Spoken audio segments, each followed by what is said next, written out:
Maplewood Board of Education. Mr. Acker, would you please take the roll call? Let's see. Can you hear me? Okay. Jeff Bennett.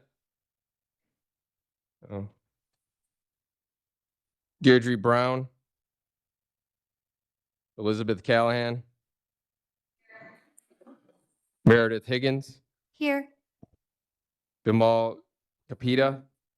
Here. Will Meyer. Here. Melania Nayar. Cheyenne Sackett Gable. Paul Steffen. Here. And the student reps, Pernell Shapiro and Scarlett Strogoff. Okay, we have a quorum. Please stand if you are able for the Pledge of Allegiance. I pledge the flag of the United States of America and to the republic for which it stands, one nation, under God, indivisible, with liberty and justice. Gotcha. Adequate notice of this evening's meeting was sent from the Office of the Secretary of the Board on May 26th, 2026, to the Maplewood and South Orange Township clerks and the editors of the News Record. Oh, hey, Casey, could you just mute your mic feedback, brother? Thank you. And the editors of the News Record, Star Ledger, Tap into Soma, and the Village Green. This is a special meeting, not one of the board's regular meetings. We're holding it for a few separate purposes. Originally, this meeting had been scheduled for celebration of our retirees. However, that was moved to last month. We are this evening sitting down in an executive session with the superintendent to present him with his annual evaluation, which was a very thorough and comprehensive process among all 9 board members. Prior to that, however, we will be addressing a couple time-sensitive action items that we're having on rather than have them wait until our regular monthly meeting. And we will have a public speaks opportunity. I know there are several folks here to speak to the board, and we are eager to hear what you have to say. However, the first piece that we will be doing is tackling our HIB and SSDS presentation with Dr. Gilbert and Dr. Wabel. So I'm just going to turn it over to the superintendent for any preliminary words, and then we'll turn it over for that presentation.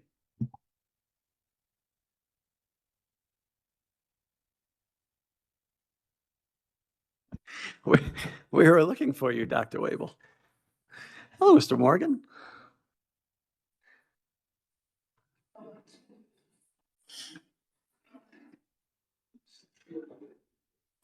Tech needs 2 minutes. Tech needs 2 minutes? You got it. Our tech needs 2 minutes, so if we could all be patient. Last presentation was done January?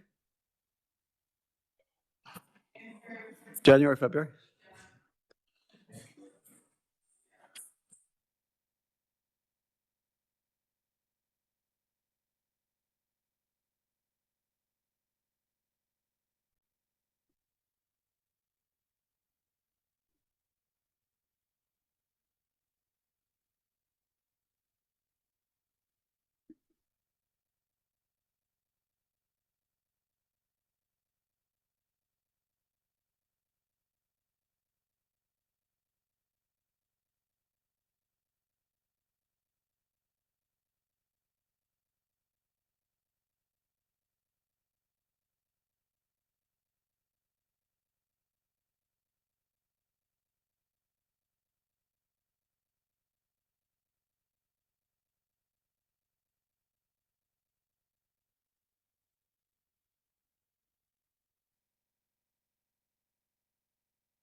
Okay, so we're gonna kind of wing this thing a little bit, get started without the video presentation, if that's okay. I So- want to introduce Dr. Wabel, Director of Data Research Planning and Evaluation, and also Paul Morgan, our Director of School and Community Safety. Thank you all. So tonight we're presenting the annual report for Student Safety Data System, formerly known as the VNV, or commonly known as Violence and Vandalism Report. They changed the name a few years ago. Mr. Morgan, can I ask that you just keep that mic a little closer to you, Sure. if you're able? I was intentionally trying not to be heard.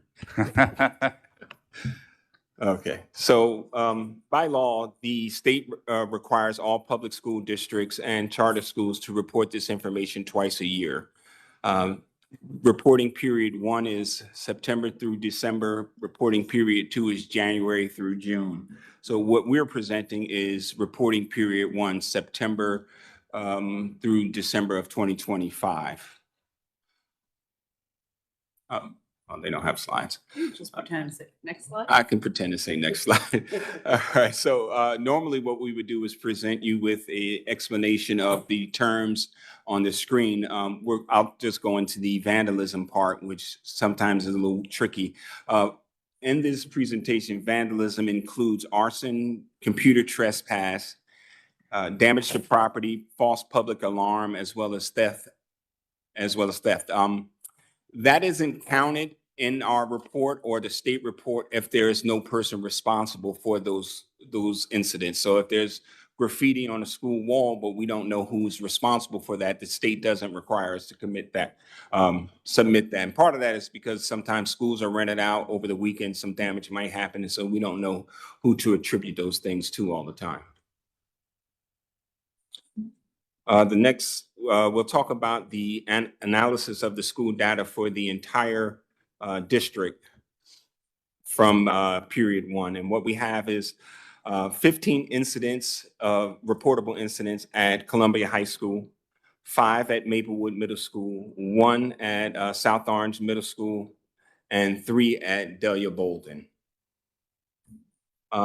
Right now, I can go into the categories for each of those totals. So like I said, at the high school, there were 15 totals, and those are broken down into 4 incidents of violence, or what is categorized as violence. And then there were 11 incidents of substance. And something to note about those 11 instances is that 7 of those occurrences was one incident. So there was maybe a party or something where kids were doing something they shouldn't have been doing, but there were 7 kids in that area. For Maplewood Middle School, the areas of 1 violence, 1 vandalism, and then 4 HIB confirmed. The next one is South Orange Middle School. Again, that was 1 incident of violence. Go to the next one, is Delia Bolden. They had 3 incidents. And that was it for the elementary schools, for a total of 24 total reportable incidents. Going to each category, for substances, total 11 for the district, 9 incidents of violence for the district, and vandalism for period 1, and HIB confirmed 4. We'll do incident by type and grade level. And so there are approximately 7,041 students in our district, and of those 7,041, we have 24 incidents. And that doesn't mean 24 students, there's 24 incidents. As I explained before, some of those incidents have more than 1 reportable infraction. So there were 24 incidents out of these 7,041 students here. By grade, again, the high school, 1,934 students and 15 incidents. The middle schools, 1,565 students and 6 incidents. And the elementary schools, 3,118 students and 3 incidents. So overall, pretty good comparisons there. Totals by grade. We've already gone through this, but you guys can't see the graphic. It's really pretty, so we did it again. A little bit of redundance, but I thought it was great. So we'll move over to the data trends over time. And what we did was compile the incidents over a 5-year period for period 1, not for the entire year. And something to note, which is really impressive for our district, and I'll say we do a really good job here, is that less than 0.1% of students were involved in incidents at the elementary school level. Less than 1% of students were involved in an incident at the middle school level, and less than 1% of our students were involved in an incident at the high school level. So we did really well there. Our incidents of substance may be a little skewed, may be underreported from a previous period because we had a SAC that was out at the high school. So there may be some lapse in reporting. So, and you will see that data in a moment. Oh, you'll hear that data. So data trends over time. And I'll just read them off because they're not on the screen for you. In 21-22, there were close to 50 incidents total in the district. And this year, we're down to 24. So 25 period 1, 24 incidents total. So that's down from 50. We'll go by category now over the last 5 years. So we'll go total from 21-22, there were 12 incidents. And at the end of period 1 for this year, we were down to 9. And that was for the screen, that was total for the district. And I'll say that again. In 21-22 period 1, there were 12. This year, there were 9. We'll speak of just in terms of the high school. In 21-22 period 1, there were 7 incidents. This year, there were 4. So each school and each grade is trending downward. And I'll just give you the best of the best. In our elementary schools, in 23-24, there were 8. This year, there were 2. So we're trending in the right direction. I really wish you guys could see these graphics. You did a great job. So vandalism over the last 5 years from 21-22 until 25-26. And again, remember that these are only reported if we have someone who can be responsible for these incidents. So at the high school, last year, period 1, there was 1 incident that was reportable. This year, there was 0 for period 1. A significant trend. At the middle school last year, there was 0 for this period. This year, there's 1. Right. So we're back to the substance area, and we'll start from 21-22, and we'll go to this year. So in 21-22, there were 17 reportable incidents district-wide. This year, there were 11 district-wide. And remember, 7 of those was 1 incident. So again, in terms of actual physical incidents, we're trending down and we're doing really well. As far as weapons, we'll start from 22-23. The high school had 1 weapon reported in 22-23. This year, period 1, 0. I'm going to go overall. And green. So overall, in 23-24, overall, there were 3 incidents of weapons that were recovered or reportable. This year, there are 0. Again, trending in the right direction. When we're speaking about other incidents that led to removal, these are incidents that are not into a specific category within the SSDS reports, but are infractions to the code of conduct. So we call that other incidents. That could be for anything that's an infraction. And at this point, I'm going to try to see if I can pull up the totals. Last year at this time, 24 and 25, we were at the high school, we were at 3. This year, we are 1. Last year, 24, 25 at the middle schools, we were at 2. This year at the middle schools, we are at 0. We can go to the elementary schools. 23, 24, there were 2. This year, there's 1. So again, we are trending in the right direction.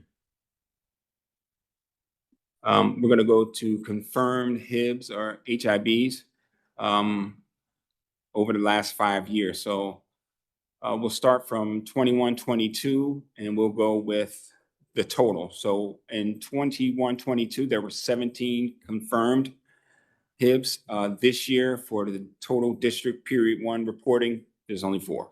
So again, the stuff we're doing is working.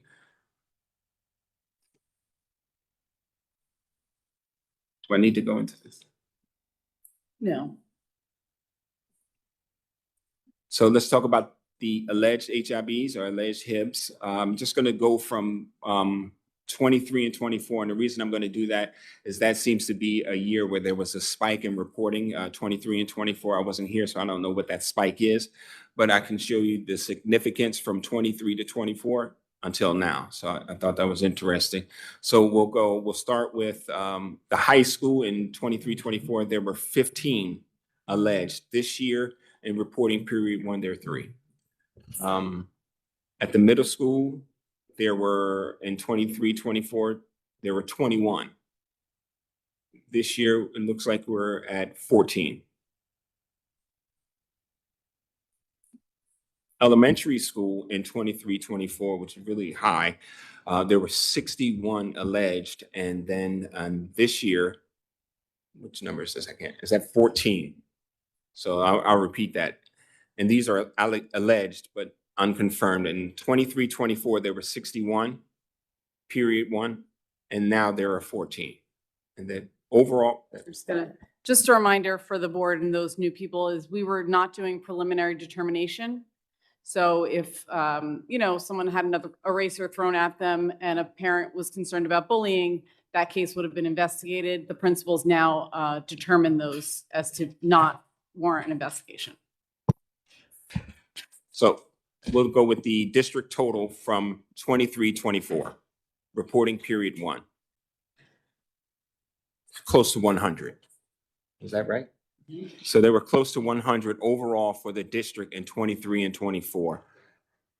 This year, reporting period 1, we're down to 35.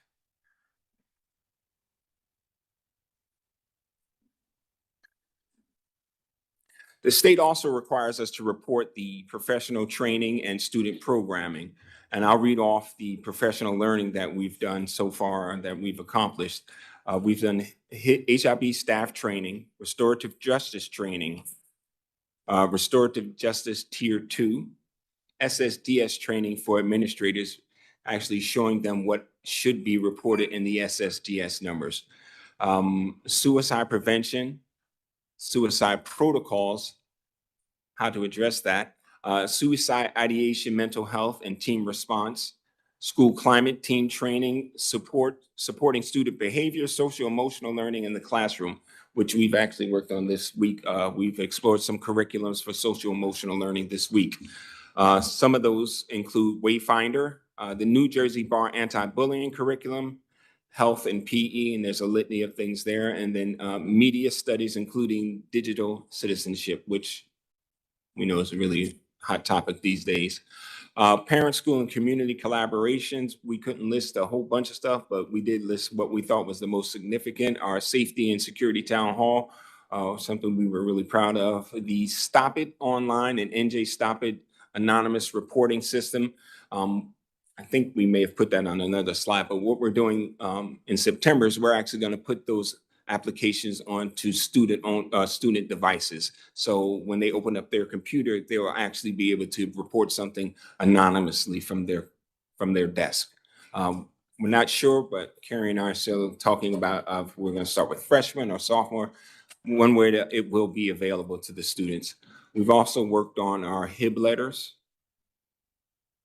And then we talked about areas to support in the future. And we're talking about substance abuse at the high school level with the 10 reports. We figure we address that. Talking about the decrease in violence in period 1, which was significant. Areas of possible success, overall decrease in confirmed HIVs, which we just showed you, and a decrease in incidents with weapons, which was down to 0 this year. So we're not going to brag, but we're very proud. Thanks. Just some areas for success. I think it's really important when we're doing SSDS to acknowledge where we need support and, work over the year to really hone in on those certain areas. And so this year, just implementing safe stop it was really important because it's another opportunity for our families to communicate when their students need help. The restorative justice professional learning, we have been a restorative part of restorative justice for many years. But when Dr. Gilbert came in, we realized that we needed to really strengthen that the core belief and really re-implement it and really start talking about what does that look like in the classroom to build communities. We've done a lot of work around that. And this year, some of our teachers are stepping into what does it mean to have that next level conversation when two students may be struggling with each other or, you have to talk about something. So really it's that first level of community building that's been so important. And now we're continuing to build on that. We're really excited that our 6th through 8th grade is continuing to use Wayfinder. And we are continuing into we've continued into our 2nd year of collaborative proactive solutions, which is an evidence-based trauma-informed model of care when students are struggling with difficult, concerning behaviors. And our administrative teams and INRS, NJTSS teams are getting coaching for that. So that's been really wonderful. So continued planning, as Mr. Morgan was saying, we are over time going to roll out Stop It on district devices. We are doing, which we'll talk about in the next presentation, a marked push for digital literacy across the schools. Expansion of our restorative justice professional learning will now go to the high school next year. And we're looking at social emotional learning supportive resources at the elementary level. And just a little bit on what we're doing for Freshman Academy specifically is that year 2 focus is going to be around social emotional learning and dialogue, because those things will continue to help show a decrease in incidents over time, right? If kids learn to talk to each other respectfully, if children are learning those positive decision-making, interpersonal relationships, and also self-regulation, that does decrease what we're seeing, behavior-wise. So those are some focus areas. Okay. Next slide. Fun stuff. Any questions? So we're at the question part. We are concluding that part of the presentation and looking forward to hearing from you guys. All right. Are there any questions from board members? Board Member Higgins. First of all, thank you for putting that together. That's my first time seeing an SSDS. So my questions are kind of more just learning how this gets reported, that period 1, period 2. So the fact that we've been down over 5 years was really exciting to see that in general, there's this really long trajectory of reducing all of these things. So that was a very helpful slide. So I guess when thinking about period 2, because period 1 is September to December, we're going to next get January to June. Is the goal to look at the impact of like the professional learning and the student programming and how that's sort of being what the impact is of period 2? Does that make sense? Like all the programming that you're putting in place, is that part of like the tracking? So it should have an effect on period 1 for next year, right? Okay, makes sense. Other questions? Board Member Callahan. Great. Thank you both. So I think that was really helpful. I also really appreciated the context you provided at the outset of the presentation, that these data reflect kind of a relatively narrow set of incidents because they're defined by the state. I think that's really helpful, especially given some of the concerns that we've heard from students and families throughout the year about school culture and climate. I think it's important to contextualize that ahead of kind of presenting the data. So I appreciate that that was done. But I wonder if we could maybe spend just a touch more time helping the public understand what is and what is not kind of captured in this criteria. Specifically, like, are there climate concerns or behavioral incidences or other issues that might be addressed or kind of on people's radars that wouldn't necessarily be reflected in this report? I think you gave an example of vandalism that resonated, right? Because we often hear about that, but then to look at this data, I think there might feel like a little bit of a disconnect. So I just think if you could kind of help fill in that gray area a little bit more so the community can understand a little bit why this might feel slightly different than maybe what the perception is. I also wonder, They can go to slide 3. yeah. Slide 3. I just want to show Yes. all the things that Right. are included and aren't. I think it would be helpful. So this is the slide that has the explanation of SSTS terms. And it'll show you what's included, even by category. Can I just mention? Yeah. I think it's also important to note that not every bullying incident is reported to us. So things like that, if something isn't reported, and that does happen, right? For various reasons, for various different students, right? So if something is unreported and we don't investigate it, then it wouldn't be on this list. You know, one of the things we've done is gone to focus groups with families and students this year. And what we've heard is some of these are not being reported because a student does not feel like they would be supported or for whatever reason, right? One of the reasons why Stop It's going to be on everyone's computer, right? So there's another avenue to report something like that. And also bridging the gap and really honing in on some of our curriculum so that students know where to go to get help. And we're doing that in various forms because I think that too, sometimes, you know, that's where that comes from. Thank you. So if you take a look at the screen or your screens, you can see the explanation of terms.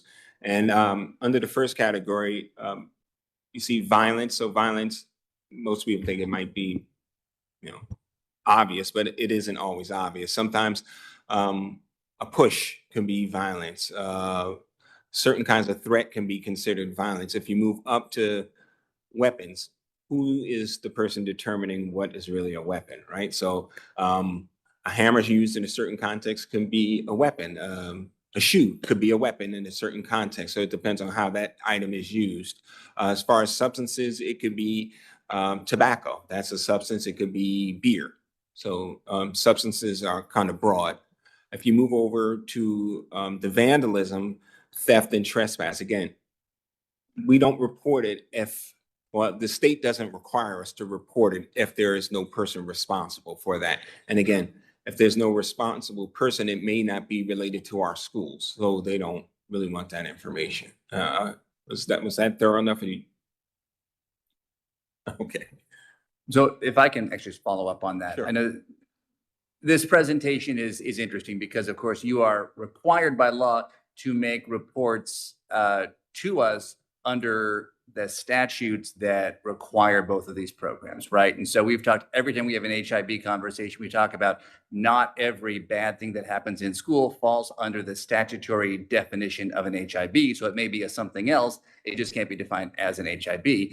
And similar with SSDS, you know, we have very few instances of vandalism reported here because you have to sort of catch the student in the act of vandalizing. And much more commonly, we're seeing it after the fact and there's no proof of who did it, right? So I guess the question is, this is helpful data and it's required by the state data. Is the district keeping track or otherwise trying to focus on the larger instances of the things with the terms as we commonly use them, right? Vandalism more broadly than when you have a specific person, right? Do we track that and act on it separate from this data? Yes, we keep the data 100%. So if you check with our incident reports, central office incident reports, that's always part of what's submitted. So yes, we do keep track of the data, although it's not reported to the state. We know that it's happening. Great, thank you. Any other questions? Okay, Board Callahan. I think the multi-year trend data was interesting. Again, just to pivot back, we've talked a lot this year about HIB process. I think you mentioned, Dr. Weibel, the principal determination piece. Could you provide some additional context around the implementation of principal determination and how it relates potentially to the data that we looked at in that 5-year trend?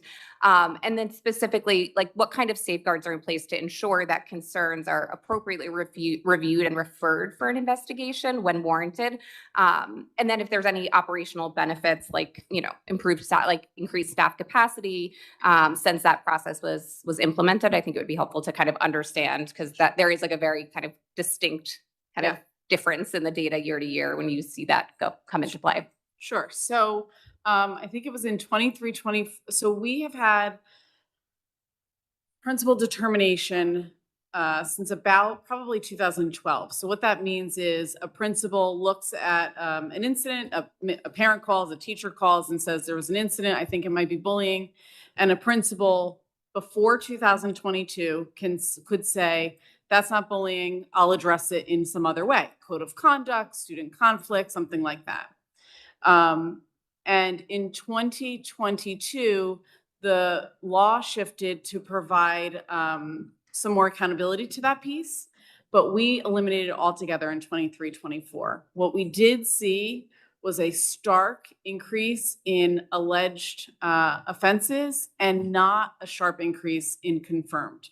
What we saw was that there was a lot of retaliatory HIBs. So if someone put an HIB on someone, then someone else would do it back, kind of thing. And we also saw some about literally throwing an eraser at someone because a kid was being, goofy, making a bad decision. And we would do a 10-day investigation on an eraser being thrown. It was taxing, which is fine if it had gotten good results, but it did not. So the board then, we took some data on it and we undid that. In 2022, the state changed the HIB law, which now requires the central office, the superintendent, which Dr. Gilbert does, to review each preliminary determination and evaluate if that principal, if we're in line with that decision. And so it's not just one person making that decision, but we're also saying, okay, we agree that that's not bullying. It's something, whatever it is, right? And we're going to talk about that in the next presentation of, it might not be bullying, but it is something. And we address it that way. And so we do approve or deny them, and we do send a number back. We're like, you know what? And if we feel we maybe should, then we do, right? That's kind of where we're at. We do look at a 3-pronged test to see if it, if an incident hits a possible motivation, like there might be some specific characteristic for the student, if we believe there might be substantial disruption, or if the student was insulted, we if they hit 2 out of 3 of those, we move forward.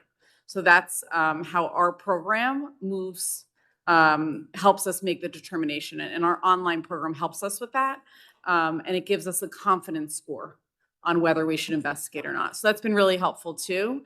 So it's a more accurate way to look at it than just a gut feeling, which we don't want. You're welcome. I wanted to elaborate on my response to you, Mr. Meyer. Some of the graffiti is, if it's biased graffiti, it isn't reported to the state in the SSDS numbers, but it is sometimes reported to police if it's biased. Right, and still doesn't go into the SSDS data bank, but it is reported to the police if it's considered bias. So, just Thank for you. clarity. Thank you for that clarification. Any other questions on this presentation? No? Okay. Thank you very much. Thank you. Thank you. You know, but you can hang out. I got kicked out of here. No, stay. Stay with me. Okay. We're ready for the next one. And we move on to part two. We're The part present- two. Very good.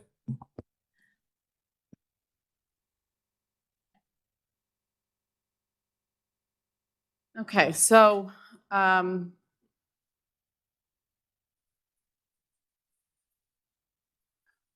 just as a reminder and for new board members, I always find this really confusing to explain.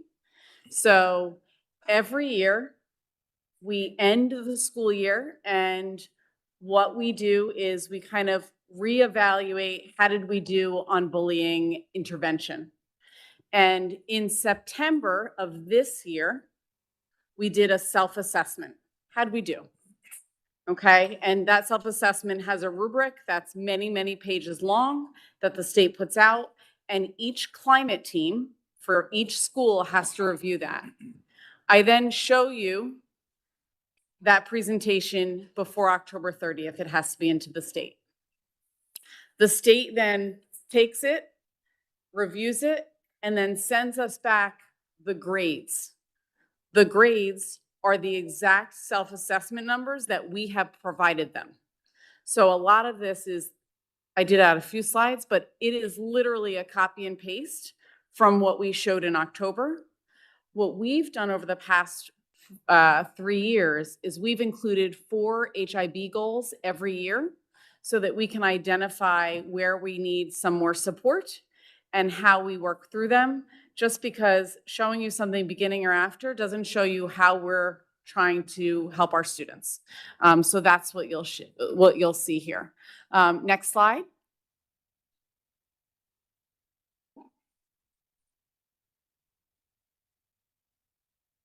And one more. So the self-assessment, again, which is done in September, so you're going to see me back up here in September, reviews these areas. And in each area, there are some subgroups. So there are a total of 26 indicators that we can grade ourselves on, and you'll see a little bit more about that in a minute. Next slide. And this is just a timeline because I find that this process is a little challenging to explain. So it shows that the September, October through May, the whole process. Okay, next slide. I normally don't provide data, but we liked Paul's slides, so I thought I would copy it. So just to look at the amount of students in each school, and then there's a tiny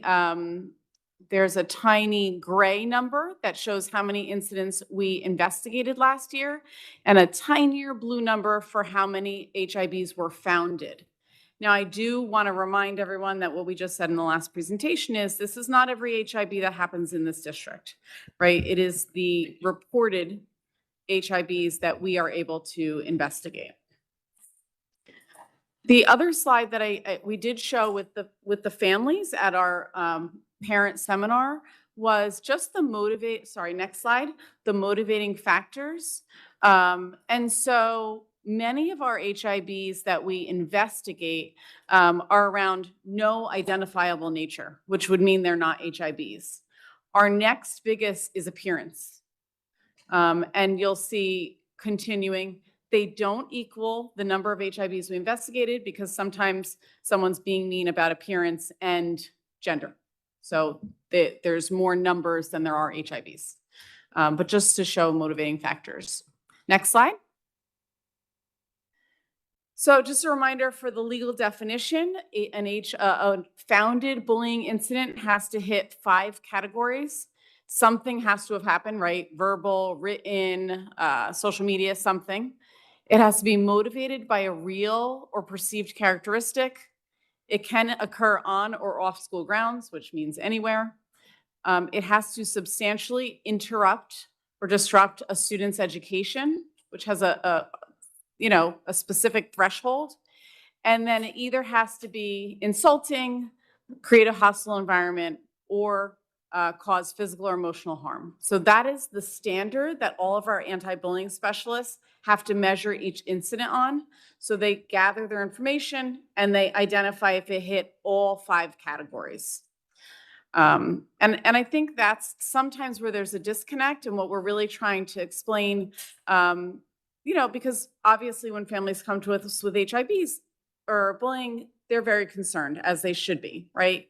And so next slide, we want to show them just because something is not a founded HIB does not mean it doesn't get taken care of, right? And that's really important. So just for you all, an incident might fall under code of conduct, which means it goes against our code of conduct, and a principal or administrator would address it in that way.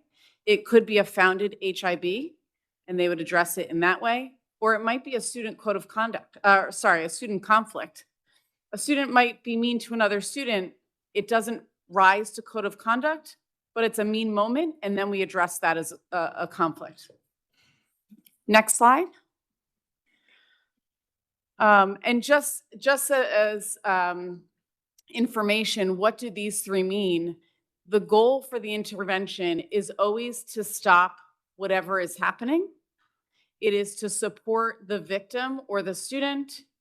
It's to identify any skill gap that a student might have and teach the student to do better or make different choices, right? And so to support both sides, right? And so I show this because it's important to identify that we do have a number of bullying incidences that aren't actually bullying, but that doesn't mean we don't take them seriously, and we want everyone to know that.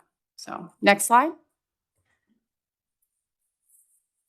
And these are just some examples of how we support the victim, how we support the offender, and how we try and rebuild the relationship if both parties agree. And that would be in all three instances. And that does not always happen, right? Not all parties want to reconnect, and that's okay. But no matter what, the kids will get what they need. Next slide. So and one more, sorry. So to understand the self-assessment scores, we used a 0 to 3 scoring process. The rubrics are very specific. So our team either gives one of the indicators a 0, a 1, a 2, or a 3. Over the last several years, we have worked really hard on identifying the steps we need to give a 3, because it's not just about the good grade, right? Although I do love it, a good grade. It's more about what is behind that 3. What program do I need to support my kiddos with? What training do I need to provide for my teachers? So it's really about what is something that we're missing that we can really move forward with and help our students. Next slide. So this is a list of our schools and scores for last year, and it says self-assessment. It is also the grade because it's both, right? Same thing. And next slide, my favorite slide. So this shows really how we've gone over the years. So we have identified a number of areas where we could improve over the last 5 years.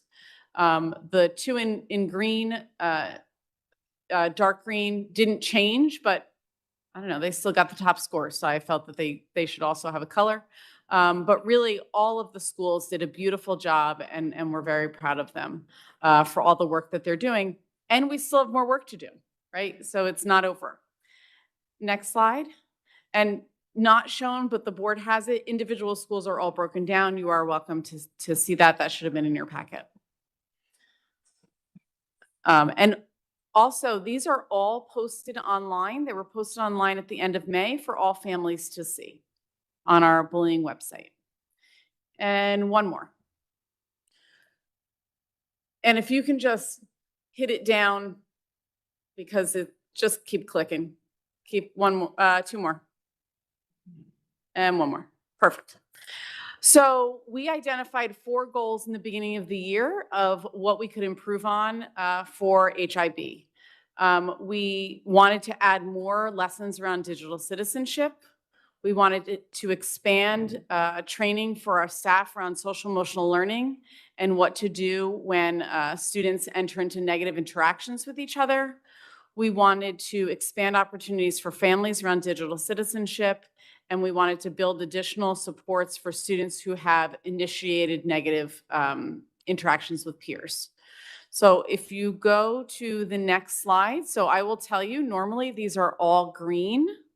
And just keep clicking. There should be 4. So goal 1, we found was a really large process, and we wanted the summer to really dig our teeth in and have teachers and social workers do curriculum writing. We didn't feel like the time that we had during our professional learning time was enough to really get all the digital citizenship lessons that we wanted. So this goal is going to continue. You'll see it again next year. And so that's why this is in process. Next slide. Goal 2, we did expand training for our teachers and staff around social emotional learning. We did created SEL resource support manual. We provided professional learning around NJTSS tiered interventions. Our teachers got a new part of the manual was developed for them specifically this year. Tiered support for challenging behavior. We talked about collaborative proactive solutions in our last presentation. And we included a one district, one response. We've started to train all of our staff, including lunch monitors, around that process. And we've also had restorative justice and equity training across the district, which helps this as well. Next slide. So this was completed, and one of them was ongoing. So this is expanding opportunities for families around digital citizenship. This will not be done even though we completed what we were looking to do -1. So we did have parent seminars around bullying and have short videos around it and a social media campaign. Hopefully some of you liked our Instagram posts on digital citizenship. But we do want to create communication for every digital citizenship lesson that children have, so that goes out to the families. Right now we do have letters for each HIB lesson, and that goes to families with table talk conversations. So we're proud of that. And then finally, we have build additional supports for students who have bullied. This is an ongoing process, but we do keep putting it on here because, sorry, next slide. We think it's important to really make sure that our students who make poor choices around bullying have a lot of supports. So we continue to build our resources very specifically. If a student is bullying someone around race or around someone's hair or anti-Semitism or gender, LGBTQ, we want specific resources that are going to target that specific behavior and thought process to disrupt that. So we've been continuing, the anti-bullying specialists have been continuing to compile resources for that. That's it. Thank you. Any questions? Thank you so much for that. Questions? Board Member Brown. Yeah, thank you. I appreciate the data that you added. As you know, I love data. Yes. I would just suggest to the points made earlier by Board Member Callahan and President Meyer, it would be helpful, I think, when you're presenting data to not only show total number of incidences and total number of founded, but if there's a way to also provide total number of code of conduct violations so that parents know, to your point, that just because something doesn't meet the HIB criteria, which is extremely difficult to meet, that doesn't mean that nothing is done. And I think kind of showing those numbers might help with that messaging too. Okay, thank you. Board Member Higgins. Thank you so much. And also thank you for the trainings that you gave us new board members. I think it was last month. It was very, very, very helpful.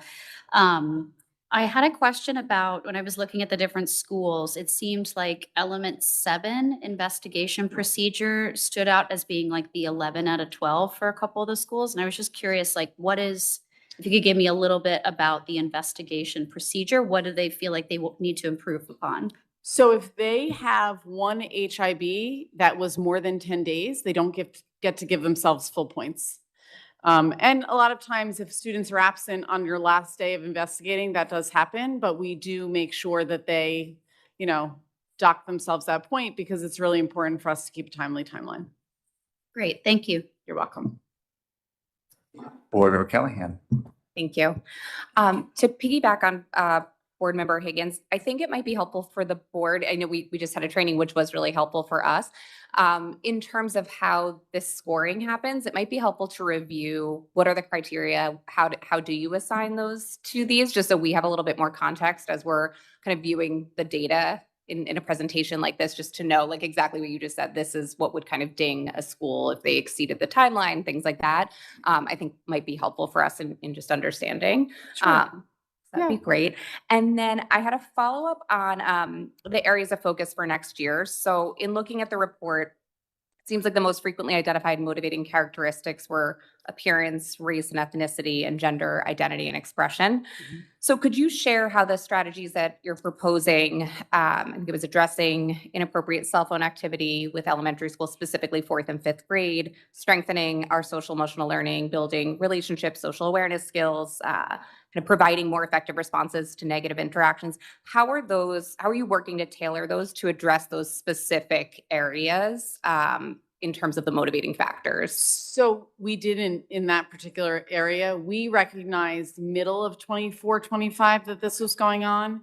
And so specifically our middle school where we were seeing kind of where those areas were hitting, we created 4 lessons specifically around racism, LGBTQ, anti-Arab and Islamophobia, as well as anti-Semitism. We created lessons specifically around those areas because we were identifying some upticks in those. So we did that in the middle of the year to make sure that we were hitting that. And so that's a process that'll continue. So we didn't have a goal in it because we were very proactive but reactive immediately. Sure. That makes sense. I guess to follow up to that, I think if we're seeing some of these pieces kind of crop up as kids, it sounds like 4th and 5th grade seems to be kind of a point at which we're seeing a little bit of it come up, and then into the middle schools, and you guys were, like you said, responsive to this. Yeah. Curious if there's any thought around how do we back this up so that kids are entering middle school having contacted some of this, kind of trying to, like you, to your point, kind of shift a little bit from being responsive to being proactive by backing up some of that was Yeah. provided this year in that way. Yeah, so the summer curriculum writing will be mostly digital citizenship, but we are going to look at, so this isn't this year's data, but we'll have this year's data by the summer.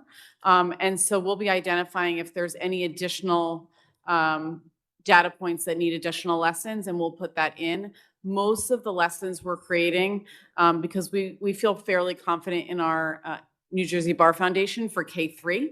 It's really 4th, 5th, and up, which is kind of developmentally when it starts to happen. And so that's where we'll see some of those additional lessons. And we also are looking to add more tier 1 supports and lessons across the board at the elementary level for SEL. And we think that that'll also help. Great. And So- then just one last follow-up, Sure. sorry. Curious, I think we talk about this as, like this is part of our school community, but certainly us as caregivers have a piece to play in this. So curious if there's any thought behind how we're inviting families into some coaching, training, development around like how do we have some of these proactive conversations with our kids at home around it, particularly as we're looking at it, like these kind of motivating factors, conversation, supporting families and having some of those difficult conversations and how to be an upstander and addressing some of these issues at home too. Yep. So one of the things we did this year, which we were really proud of, is we created an HIB toolkit for families. It has been advertised mildly, but we're going to ramp it up next year. But it does have conversation starters and how to talk to your children about bullying. And we also look each year to parent seminars. This is the first year we've done 2, right? But each year we identify what are some things that our parents need to know. And a lot of our parents don't necessarily know the ins and outs. So I always give that first, what is an HIB, right? That'll happen every year. But then for the second one, what will that look like? And 2 years ago, we did around how to interact with your children, how do you talk about this, things like that. So that's something that we can always bring back. Thank you. Any other questions, comments? Board Member Stefan.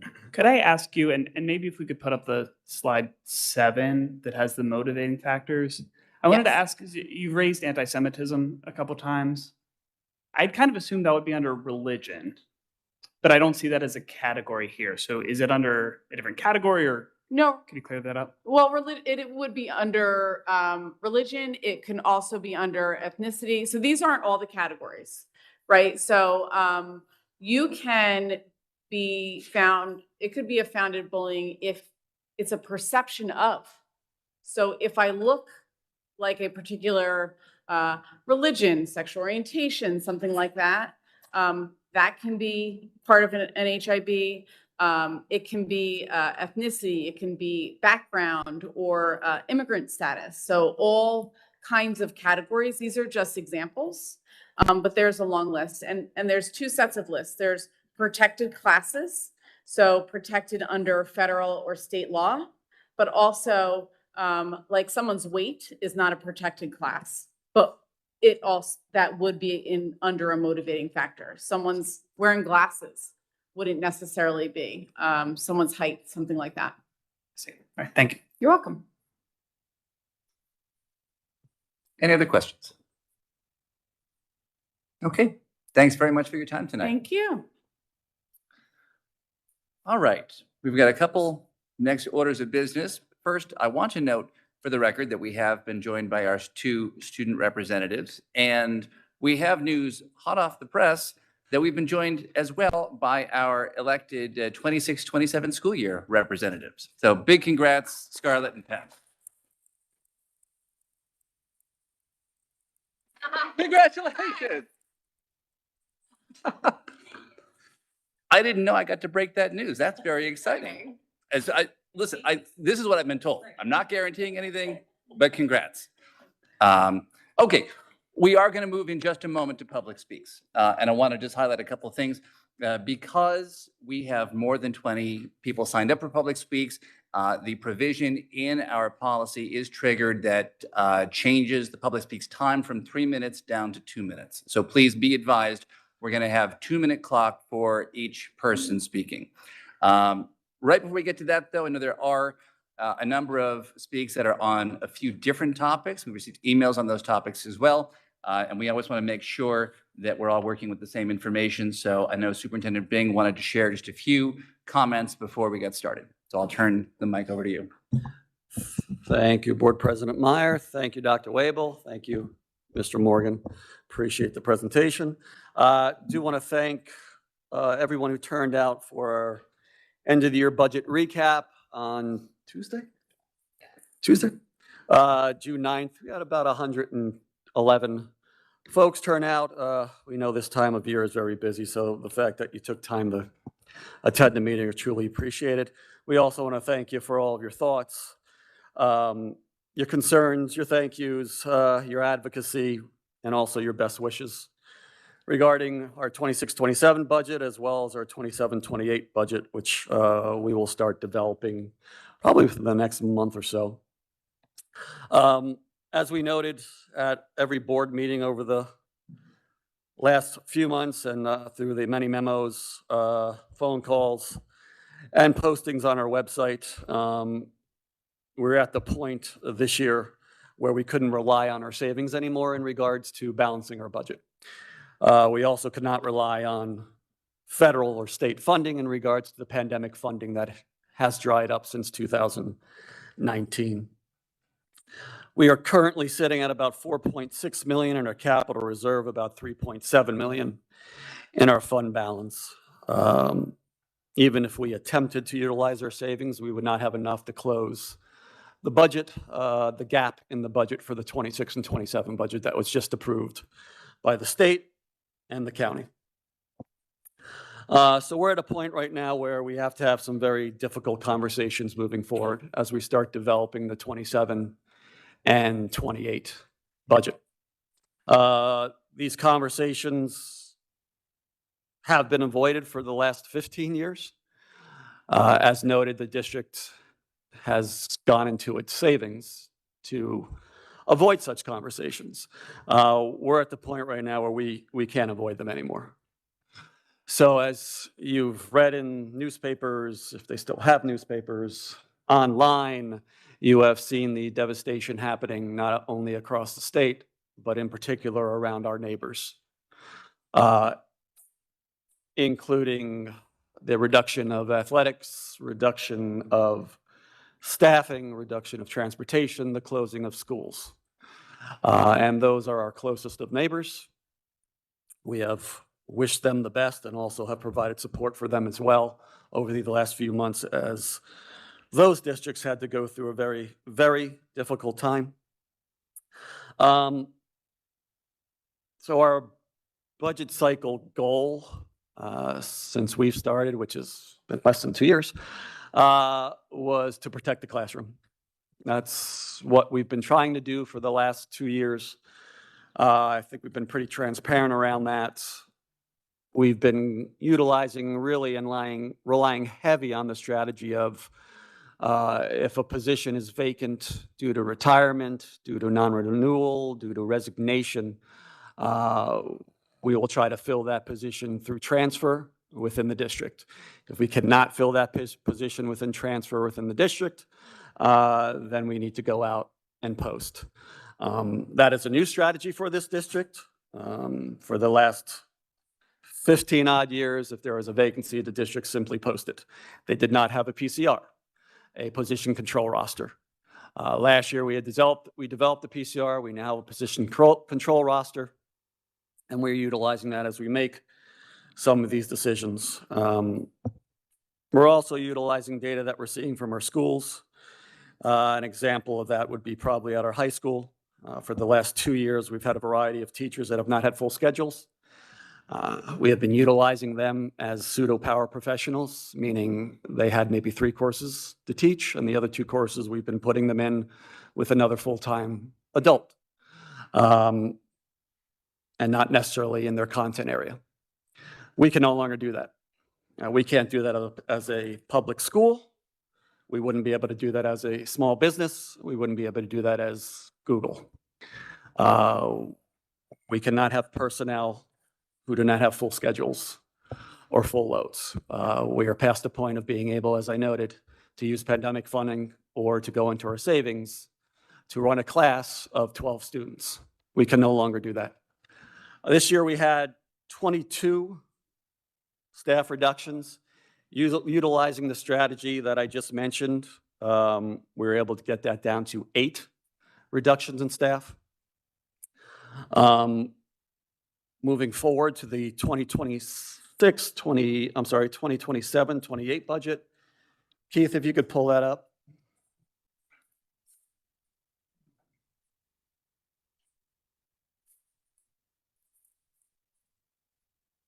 Oh, you do have that. So one of our main goals moving forward is to address our structural funding gaps. So if you look at a historical audit of our budgets, this district is averaging about anywhere from a $5 to $8 million gap every single year for the last 5 years. That ties closely with the fact that the state initiated a new funding formula 5 years ago. They have started to fully fund that formula as of 2 years ago. However, we are not receiving what we should be receiving from that formula. For my 2 years here, we are at about close to $3 million of funding that we were supposed to receive, if you calculate the formula properly, that we did not receive. We have gone down to Trenton.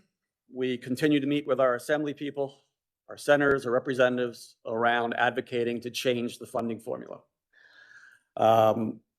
It is our understanding at this point, our new Governor Sherrill has undertaken that task and is working on that funding formula. For those of you who attend board meetings, Jeffrey has spoken many a times about what's broken in the formula and how it's impacting South Orange Maplewood School District. So we will continue to advocate. You will find on our website within the next couple of weeks, numbers to call, avenues to send emails to as we start moving forward and formulating our 27, 28 budget and our 28 and 29 budget. Part of our work when we first came into the district was a fiscal audit. And we've publicly stated this many of times. When we came into the district, our fiscal software was not being utilized.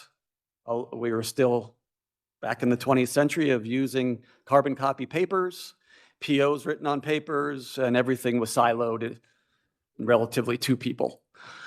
We've changed that over the last 18 months. We've instituted a new electronic system.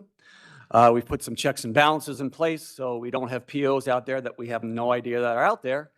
And when we're looking at our budget lines and it says 10 million, that 10 million is actually 2 million because we have POs out there that we didn't know about. So we have now put systems and balances in place where that will not happen moving forward. And for those of you who have followed districts such as Montclair, you will notice that was one of their biggest issues. A lack of checks and balances in their fiscal system.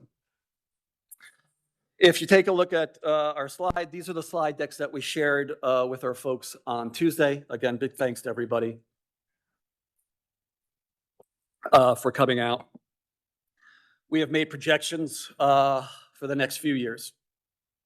You'll see currently our 2027-28 budget. We are starting with an $8.8 million gap.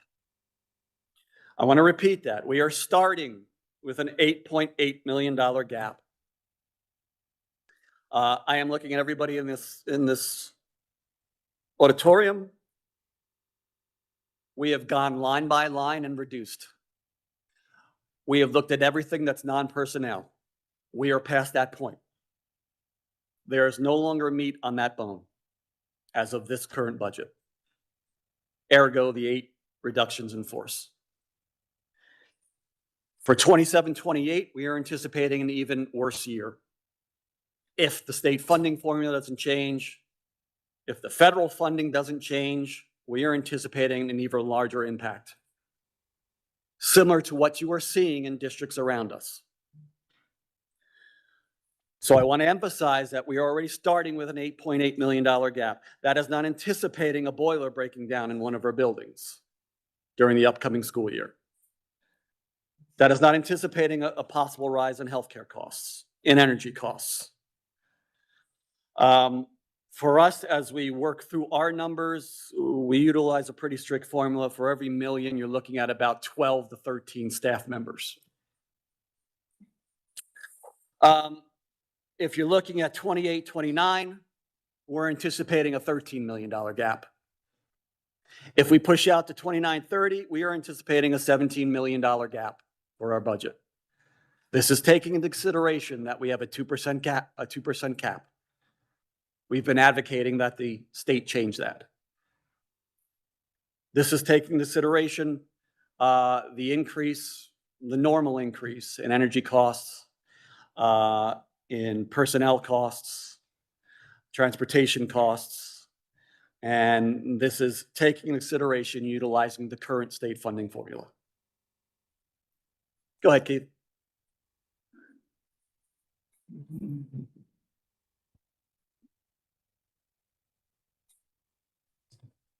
Did it move? No. Oh, yes. Oh, it didn't move on my screen. That was a delay. I'm using the live. Yeah. Oh, there you go, Keith. Thank you. I'm using the live footage, Keith. Bit of a delay. So I want to really closely take a look at what we utilize for the 26-27 in order to balance that budget. It's live right there. Where it should be done. Oh, can you go back, Keith?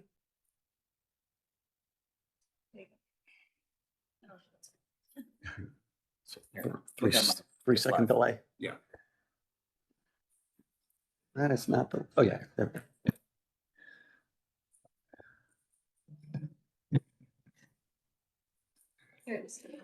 There we go. So in order to balance our budget for the 26-27 budget, that is the upcoming year, we had about $8 to $9 million budget gap. If I am correct. You will look on the right side column, you will see what we put in place to reduce that budget gap. This is posted online, by the way, along with all the memos that we've sent out that have detailed these reductions. We had a one-time healthcare waiver gap of $5 million. I want to stress one time. That waiver will not be available as we're developing the 27-28 budget. We corrected the pre-K projection numbers for our special education students, saving us around $500,000. So that should carry over to our 27-28 budget. We eliminated elementary security at a cost of $300,000. We went back to pre-pandemic, the way our buildings were prior. Our elementary schools never had security guards. They were funded through pandemic funding. Currently, all of our elementary schools are getting upgraded video cameras, and they all now have safety vestibules due to the capital project that was just completed. We tiered buses. We also put new school start and stop times, and we also eliminated pre-K courtesy busing at a savings of around $2 million.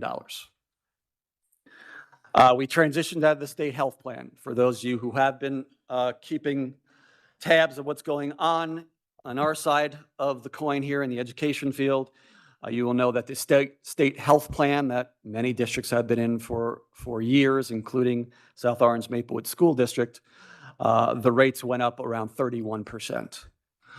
And they are going up double digits mid-year next year again.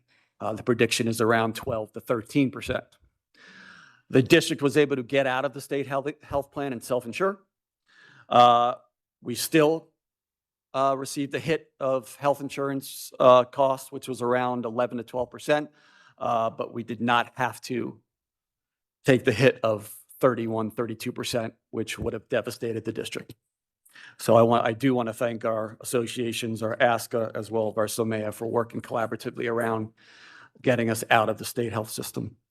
Private contract rebids, as many of you know, 99% of our services are privatized, whether that's custodial, whether that's transportation, whether that's security, we are privatized.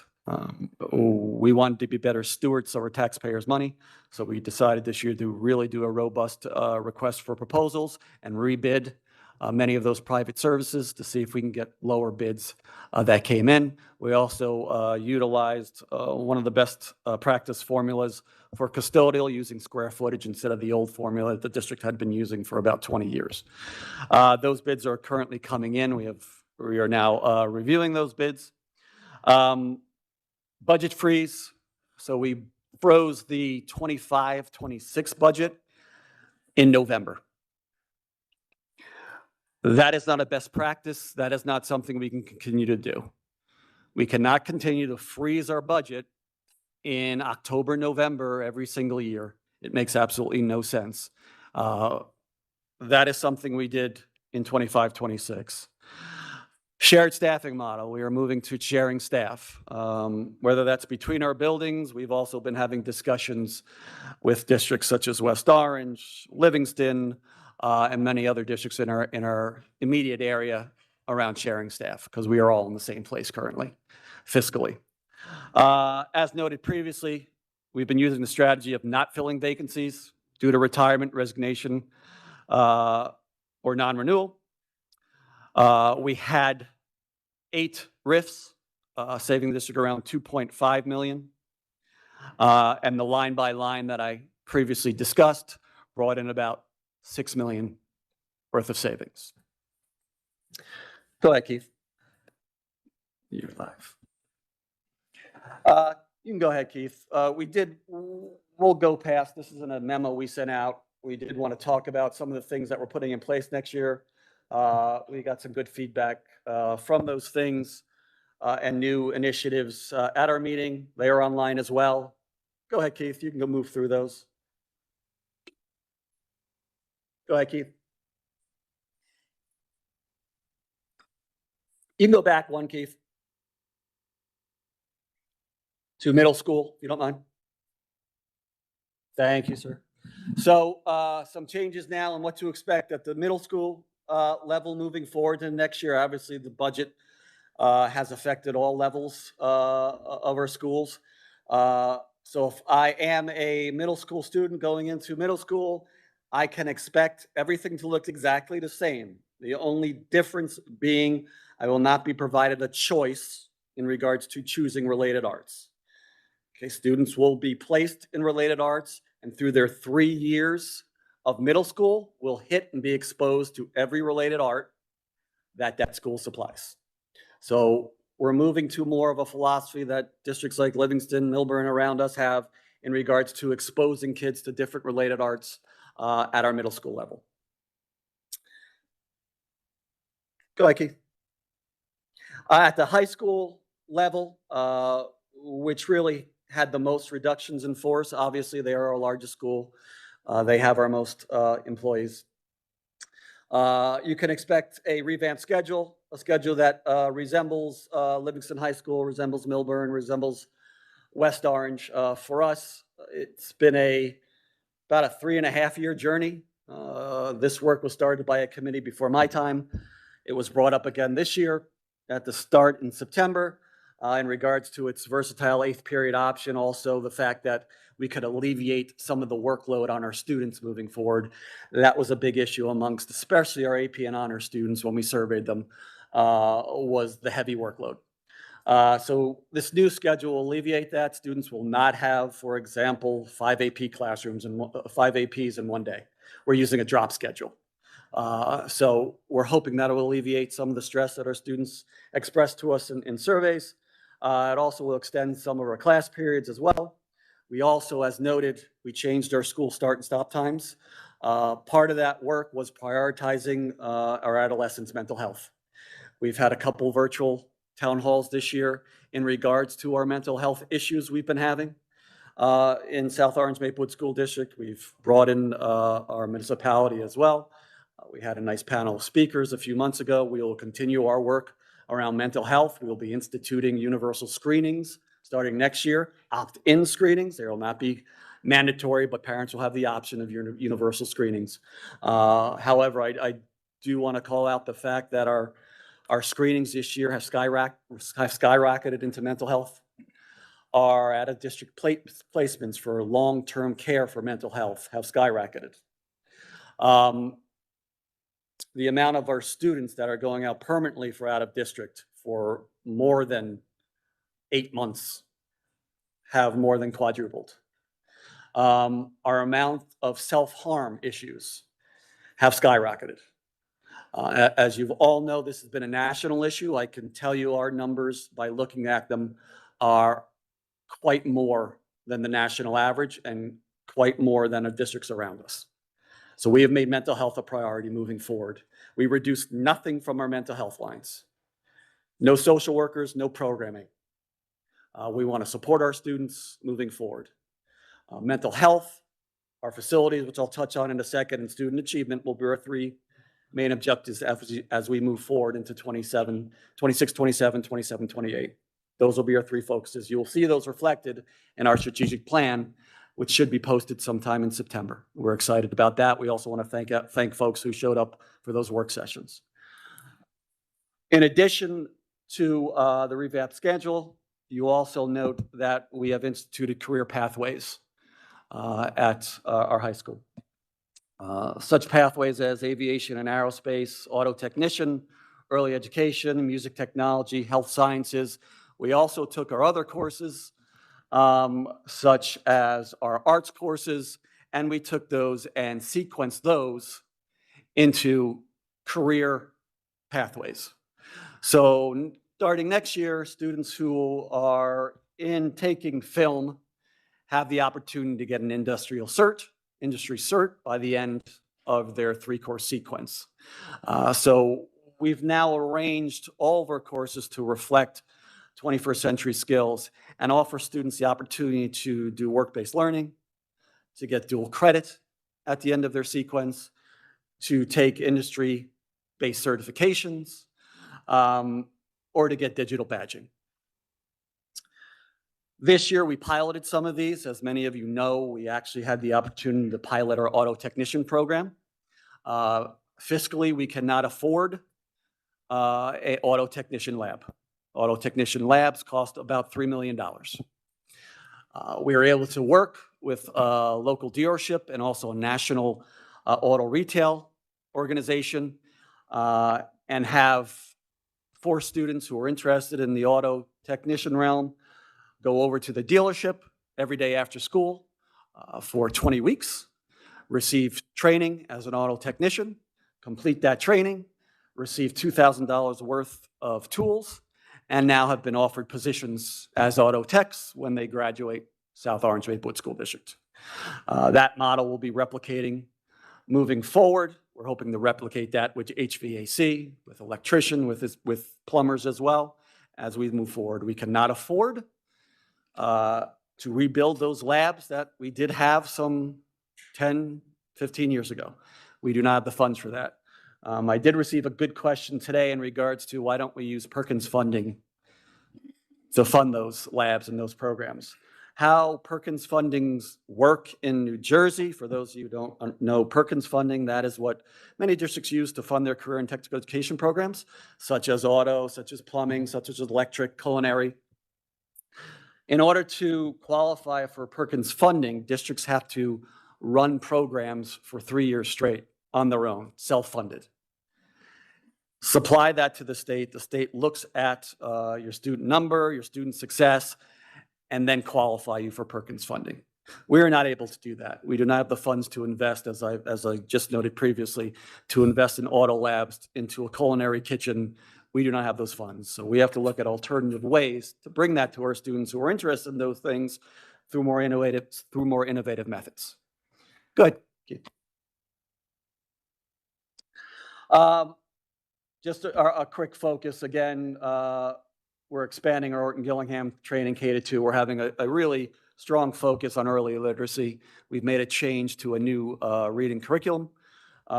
We've also made a change to a new math curriculum, a new K-8 curriculum. For those of you who have been in the district for quite some time, you will know that our math curriculum has been developed in-house for over 15 years by our own folks. Last year, we transitioned to a research-based math series and are now moving that into our middle school. So we have a K-8 continuum of a research-based math series. You'll also see this year we ran the pilot of Freshman Academy, which I want to thank Dr. Wabel, is she still here? I don't think so, who really pushed that. And we'll get into the reasoning for the Freshman Academy in a little bit, but I did want to shout out Dr. Wabel and also share some of those successes in a little bit. We were also able to bring in a data warehouse a couple of years ago, Google AI training, and also this year as part of our summer curriculum writing, we'll be integrating civil discourse and digital literacy into our core subjects. Go ahead, Keith. Noted in regards to our math, we are reorganizing the way we supervise those subjects. We will have a dedicated person for K-12 math. We will have a dedicated person for K-12 science.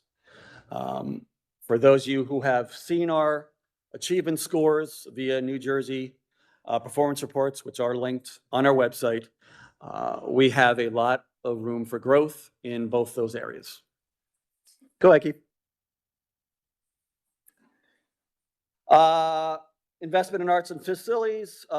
Despite staffing adjustments, I want to reassure everybody this district will remain an arts district. We have cut no arts programs, none, for the 26 and 27 budget. If you've read any of my memos, you will see that I used the word yet.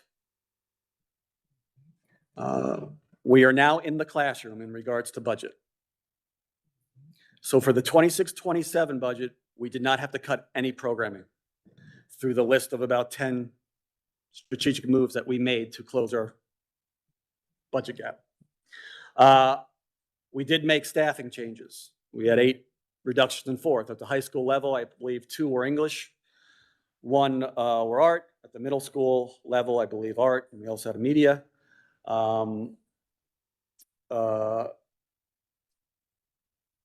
The RIFs that we did do this year, we based on data, meeting course schedule. We had to make a few cuts this year in regards to staff who did not have full schedules, as I noted previously. We cannot run this district anymore with staff that do not have full schedules. It's just not possible. Every elementary still maintains a full-time certified art teacher. That remains. Infrastructure, as noted, that will be part of our work moving forward. We are moving towards getting a state ESIP, energy savings plan. For us, that will focus on LED lighting and solar panels. We have already done the heavy lifting in regards to HVAC work. We are finishing that capital project. All of our buildings have updated HVAC and energy efficient equipment right now. So our focus for our energy savings plan will be around LED lighting throughout the district, as well as solar panels. We'll also be identifying capital projects that need to be done over the next year. That will be done via bonding. We are probably looking, moving forward at a $20 to $25 million bond. We have a $20 million bond dropping off the books in 2028, a previous bond that was taken out. This new bond will take the place of that one, so our taxpayers should not see any difference in regards to impact. But we have to do something with our buildings. Part of the strategy over the last decade or so in regards to balancing this budget, aside from taking money from our savings, has been taking money from our capital reserves. I'm going to take monies that we need to maintain our buildings. We're at the point right now where we can't do that anymore. Not only because we don't have any money left in that fund, but because our buildings are falling apart. And our kids deserve better, our staff deserve better, our community deserves better. So over the next couple of weeks, we'll be presenting a priority list of facility needs that we will be bonding for through the Board of School Estimates. That'll be shared as well on our website. We'll also be sending information home via emails as well. Go ahead, Keith. As noted, you'll see some of the staffing adjustments that we had to make. How staffing works in public schools. We use seniority, tenure, whatever you choose to call it. And seniority has bumping rights. Therefore, we have to follow the state tenure law, which often requires bumping of positions and often requires, if you reduce and force, those staff members that are not tenured are the first to be reduced. That is state statute. Go ahead, Keith. As we move forward, one of the safeguards we're putting in place, and we talked about checks and balances and making sure we have those, we will be having an academic dashboard online and also a fiscal dashboard, a live fiscal dashboard that will be in real time. We've been pushing transparency moving through this whole process for the last 20 months. We'll continue to be transparent. A fiscal dashboard or academic dashboard will support our transparency. Go ahead, Keith. I've noted this. I think I've said this since my first 2 months of looking at this budget when I came in early 2024.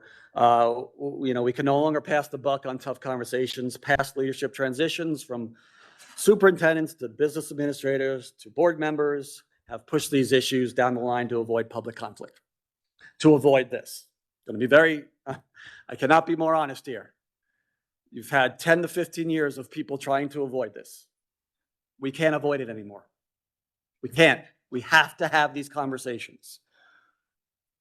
And we have to confront that collaboratively, right? So one of the main issues this district has struggled with, and we've mentioned this multiple times, is I believe we've had one board member that has had more than one term in the last 15 years. One.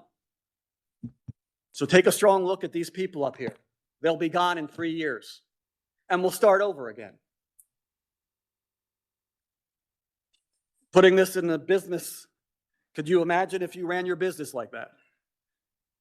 If your board of directors switched over every 3 years and had new priorities? That's what we've done for the last 15 to 20 years here. We've been a turnstile of administration. A turnstile. Mr. Sanchez is one of the first high school principals that have been tenured in this district for 20 years. That means that it's been at that school for more than 3 years. You've gone through about 8 or 9 superintendents in about the last 11 years. We've gone through about 7 BAs in the last 9 years. In the last 6 years, you've gone through about 5 directors of transportation. I could go on, by the way. We have to get this house in order if we're going to move forward in 26, 27, 27, 28, 28, 29, and serve these kids the way we should be serving them. And that means some stability. And that means putting checks and balances in place that will be there forever. So when I'm long gone, whoever comes in, we've got a system in place. We know how this works. We believe we have that, or we're getting there. As many of you know, we've been without a BA for quite some time. We've been very lucky to have one of our consultants step up and help out. He leaves July 1st.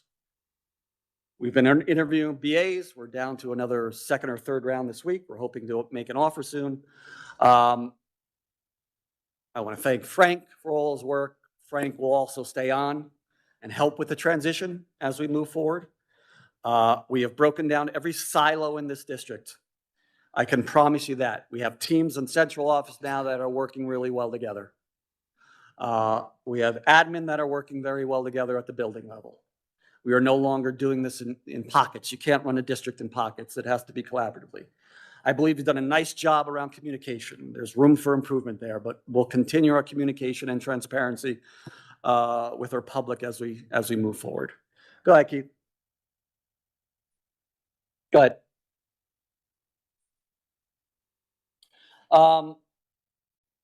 Just a quick, I just want to give a quick picture of the work we all have in front of us, because this is done by all of us. It's not just done by the people in that dais, who I want to emphasize volunteer their time. And when I say time, it's a lot of time. You'll see our ELA, you'll see our math standardized test scores. We should be in the blue.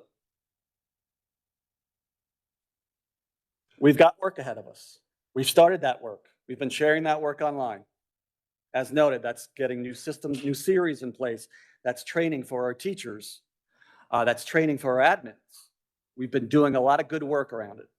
We put in a multi-tiered system of support that the district has not had in over a decade. So we can intervene earlier in the general ed classroom so kids aren't thrown into our special ed services on a regular basis. We have solid intervention systems right now we put in place, and we're training our staff on. We're doing the work, I promise you. Go ahead, Keith. We are one of the most affluent districts in this state. We are not meeting the state graduation rate. I want to be very specific right now. I am not talking about the achievement gaps that we've had for decades in this district that we are also working on currently. This is not our African American Latino rate, which is also below the state rate. This is every student. This is the entire high school.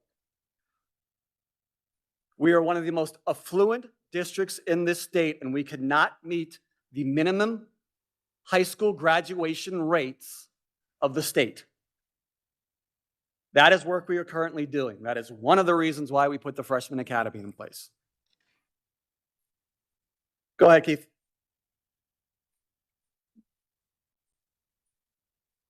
We are a district that is now on CAP. That is a correction action plan. We are one of the few in our socioeconomic status that has one of those caps for chronic absenteeism. We should be at below 10%. Well, honestly, we should be at 5% if we compare ourselves to our peer districts around the area. We are at 11.2. We are working on that. We have done work on that. I can prove that. The high school was at 18.3 18.4% chronic absenteeism last year, 23-24. In 24-25, when we came in, we were able to drop that to 13.2%. You will see that drop as we move into 26-27, below the 11.2%. I promise you that through the work we're doing. But there's no way we should be a district of chronic absenteeism. Nor should we have a state CAP plan. Go ahead, Keith. We're at 0.5% dual enrollment. That means kids that are also accumulating college credits while they're in high school. That is part of our work in regards to our pathways. We're increasing the opportunity for students to take classes and also earn college credits as they move through our system. For us, as we move forward, our goal is that if kids that choose the dual enrollment pathway, they graduate with 9 credits, they graduate with 15, they graduate with 30. 1, to make their family's life a lot easier. 2, to make their life a lot easier. I want kids graduating before 4 years in college. If we're graduating kids with that amount of credits, they can graduate after 3 years, after 3.5 years. So that's one of the pathways we're also putting in place. At this moment, we're at about 0.5%. We should be about 25%. That is some of the work we are doing. We are working with Seton Hall. We are working with Syracuse University to put in some of these sequences so kids are graduating with college credits. Go ahead, Keith. I keep mentioning the Freshman Academy, and I wish Carrie was still here. We put in a true freshman academy this year. And what I mean by true freshman academy is a dedicated team of teachers, a dedicated team of counselors, a dedicated team of social workers, a dedicated curriculum for our kids. There's our data right now. This is comparing it to last year. So in comparing Q1 of our new freshman academy this year to Q1 last year, you'll see a reduction of 37% in regards to cuts and absences. That is how we are able to lower our chronic absenteeism numbers to 11.2. You'll see that even lowered in our 26-27 numbers. That's currently not on the DOE website. Total students chronically absent, reduction by 6% as compared to last year. Fights, reduction by 100% as compared to last year. We now have our freshmen in a certain wing in our high school where we can transition them to Columbia High School. For those of you who have been in that high school, it is massive. As an adult, when I walk into that high school, I'm overwhelmed. So you could imagine what an 8th grader feels like who is becoming a 9th grader.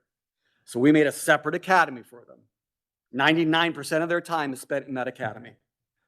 It is not walking through a building that is ginormous. Individual students failing courses, we reduced that by 53% as compared to last year. Courses failed, reduction of 78% as compared to last year. We're now getting Q4 numbers, which will be posted on our website. This is live data, it's on our website. I did just want to share the work we are currently doing is working. It's moving us in the right direction. I receive emails on a regular basis. Why are we restricting electives for our 9th graders? This is why we're restricting electives for our 9th graders, to get these results. We believe our 9th graders should be taking as many academic core graduation requirements as possible, so their schedule is freed up their sophomore, junior, and senior year, which will enable them to do work-based learning, to take internships, to take those 3 course sequences we talked about to earn industry certifications, to go over to an auto technician shop and learn skills. That will enable them to do that. Go ahead, Keith. I noted this previously. This is one of the main objectives of why we're putting pathways in at the district. Currently, we're at about 0.1% of students earning industry certifications and things of that nature. So that is really an impetus of, 1, why we're doing it. 2nd, we asked our kids. You know for a fact, every adult in there, we're not survey shy here. You probably had 6 surveys just last week. We are not survey shy. We are not survey shy with our kids. Our AP kids are telling us our workload is too much. Okay, so let's change our schedule so that workload isn't too much. Our AP kids are telling us every class we go to grades differently. Okay, then let's systemize the way we're grading, which we're doing that work right now. Our kids are telling us what their interest areas are. And about only 15% of our classes that we offer are hitting those interest areas. Ergo, we're going to introduce pathways. Pathways that not only tie into their interests, but also tie into the New Jersey Department of Labor projections for over the next 5 to 10 years of what careers will be most fruitful and available and needed. So if our kids choose to graduate high school and go for that job, they have the industry cert to do that.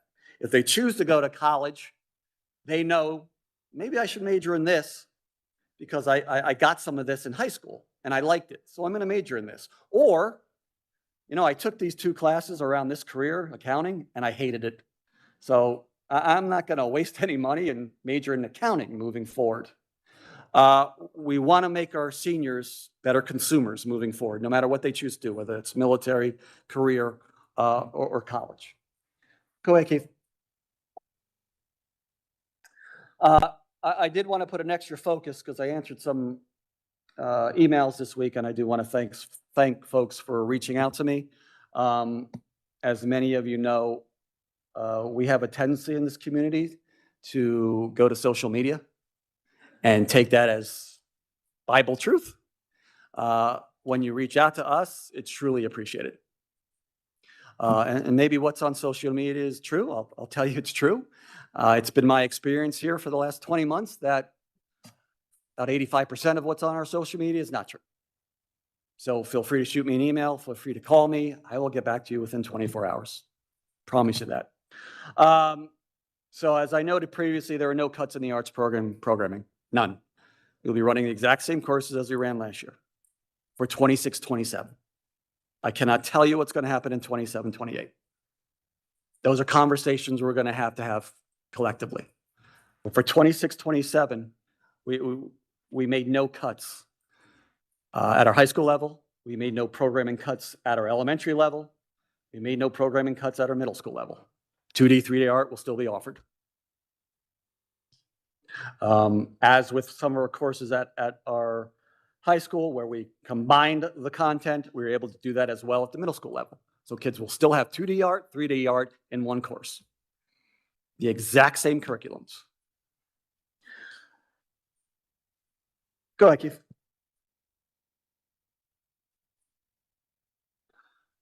This is our current dashboard. Again, available online, available on our website, available on the NJDOE website. Here is our visual and performing arts dashboard. So when we're talking about utilizing data, we are utilizing data. This dashboard has actually increased from the year previously. As we get our new dashboard for next year, I promise you, you will also see these numbers remaining the same or increasing. So we're not hiding anything. We are not secretly trying to get rid of art. I think I read that quote somewhere. Here's the public data. I'm showing it to you. This is an arts district. We are not tearing down the arts. Okay. As I noted previously, our reduction in force work, our decision framework was driven by our budget, data, enrollment. If courses were not enrolled, those courses were eliminated from the program of study. Right? So right now at the high school, we have a minimum of 17 in classes. You want to run a class at the high school, it needs to be 17 kids. We cannot run classes of 8 anymore. That is impossible for us to do.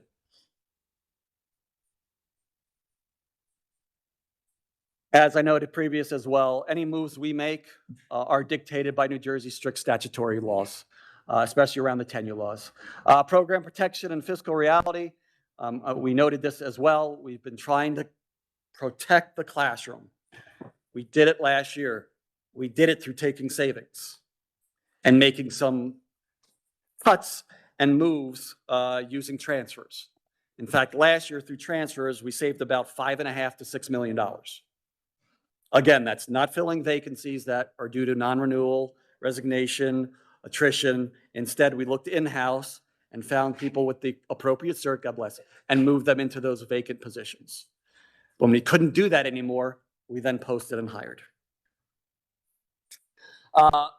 We already talked about our future outlook. Anything we do will be done collaboratively. We are implementing that dashboard to be more collaborative. We are holding these town halls to be more collaborative. We are doing these presentations to be more collaborative.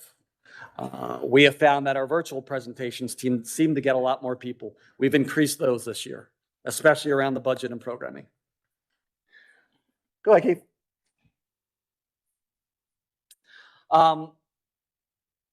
You can go move, Keith.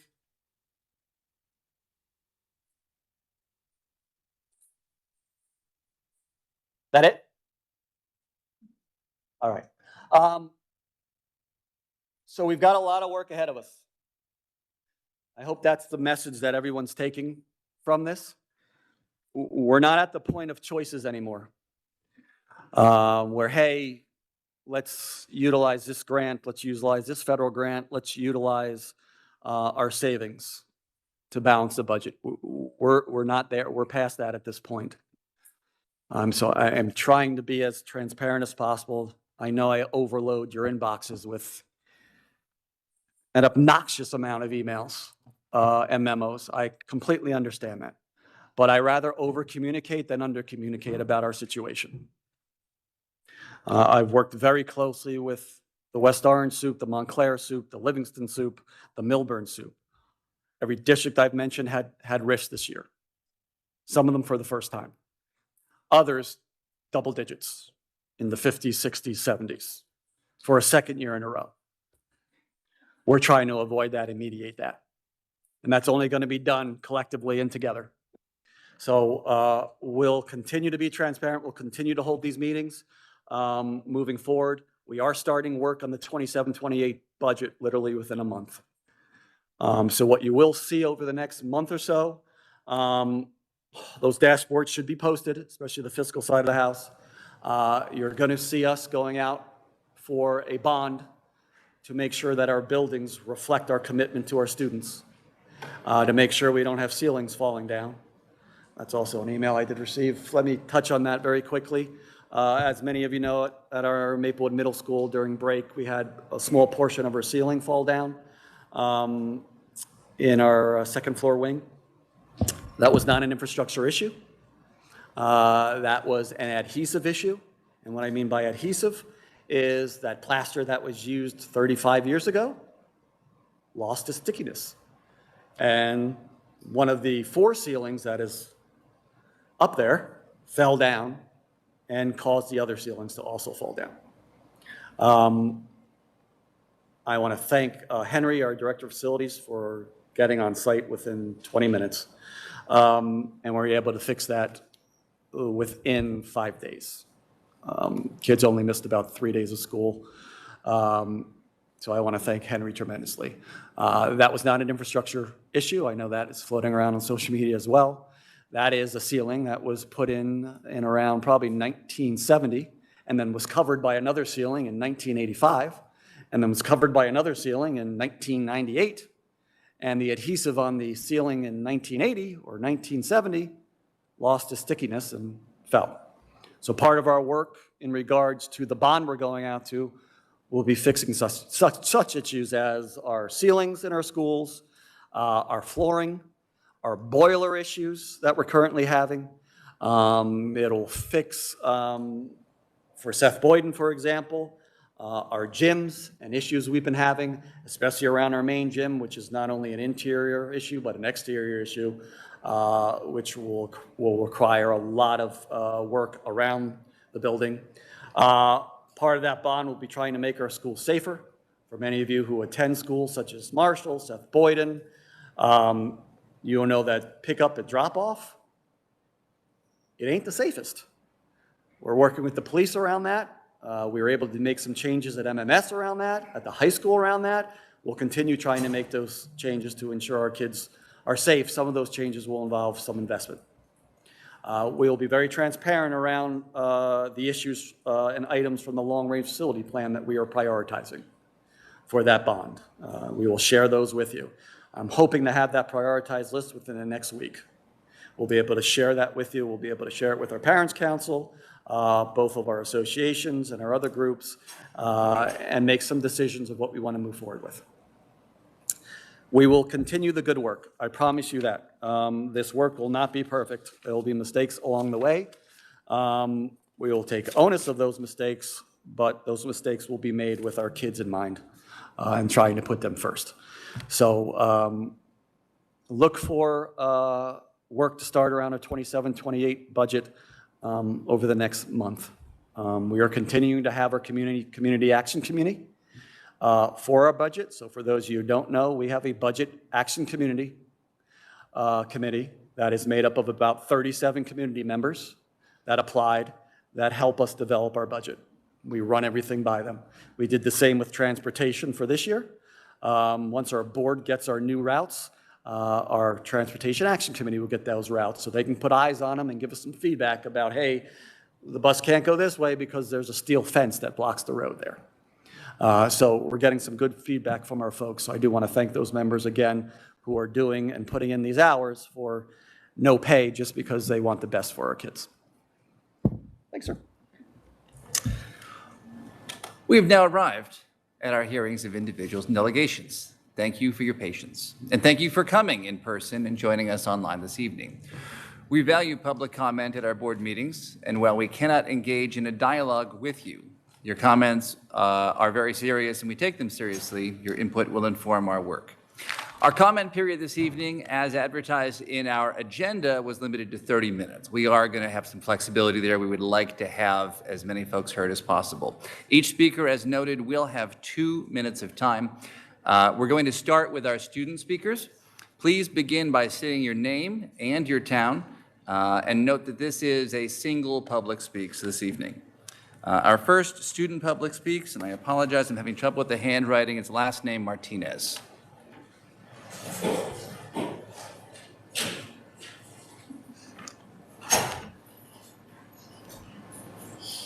And please make sure to turn the mic on before you speak. Thank you.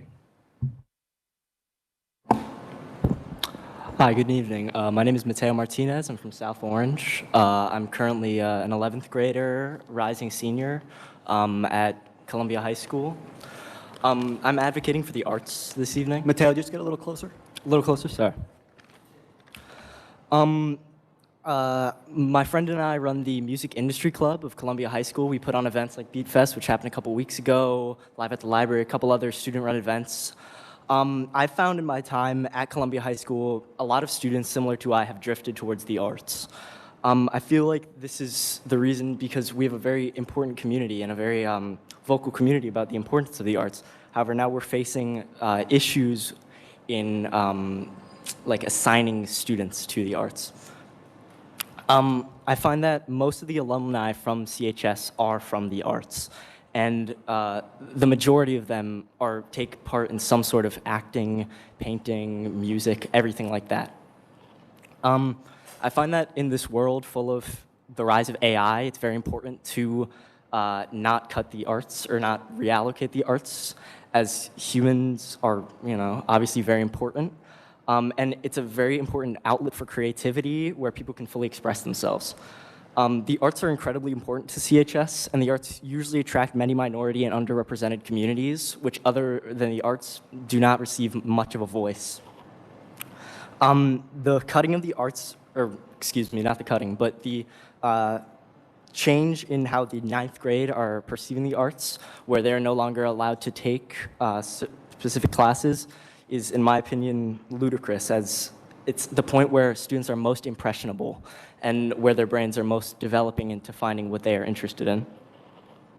I see many of my teachers relying heavily on pocket spending to help their classmates, or help their students, and to do what they are passionate about.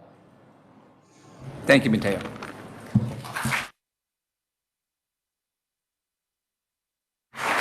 Our next public speaks will be Sam Cooper.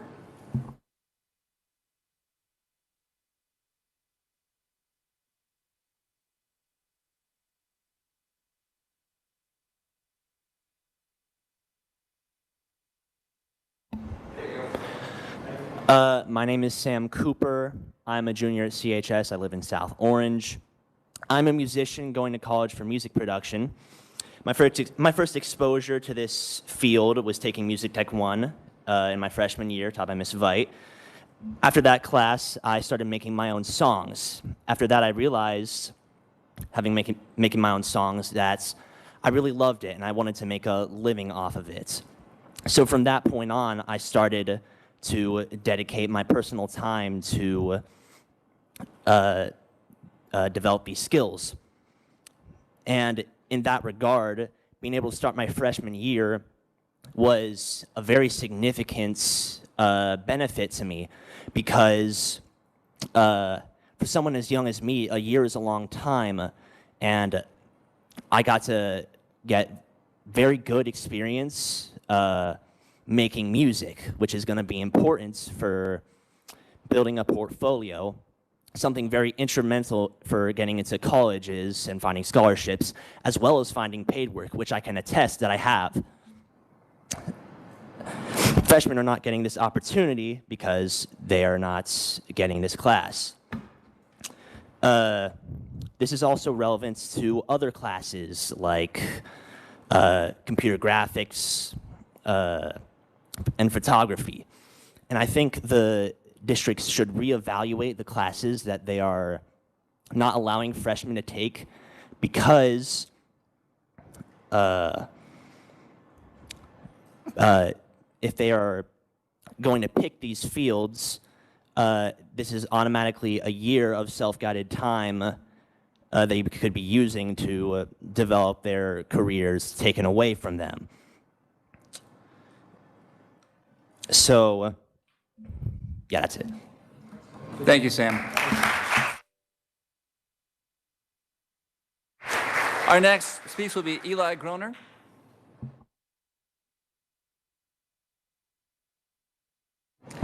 Hi there, my name is Eli Groner. I'm a South Orange resident, and I'm here today to talk about the proposed block schedule.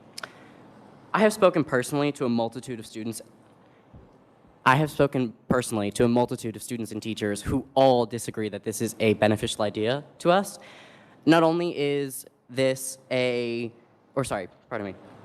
along with a classmate, have a petition for over 450 signatures who all disagree that this is not a good idea in any way, shape, or form.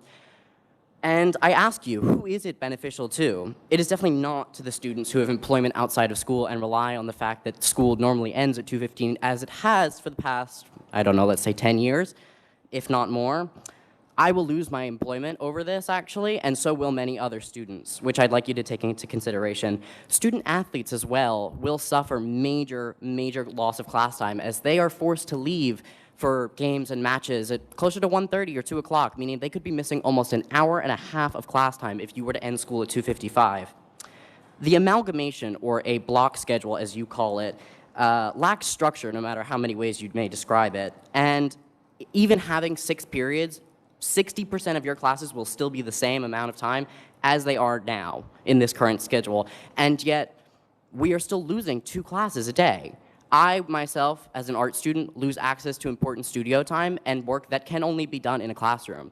I, myself, have painted a mural in our school and cannot do that when I do not have class time.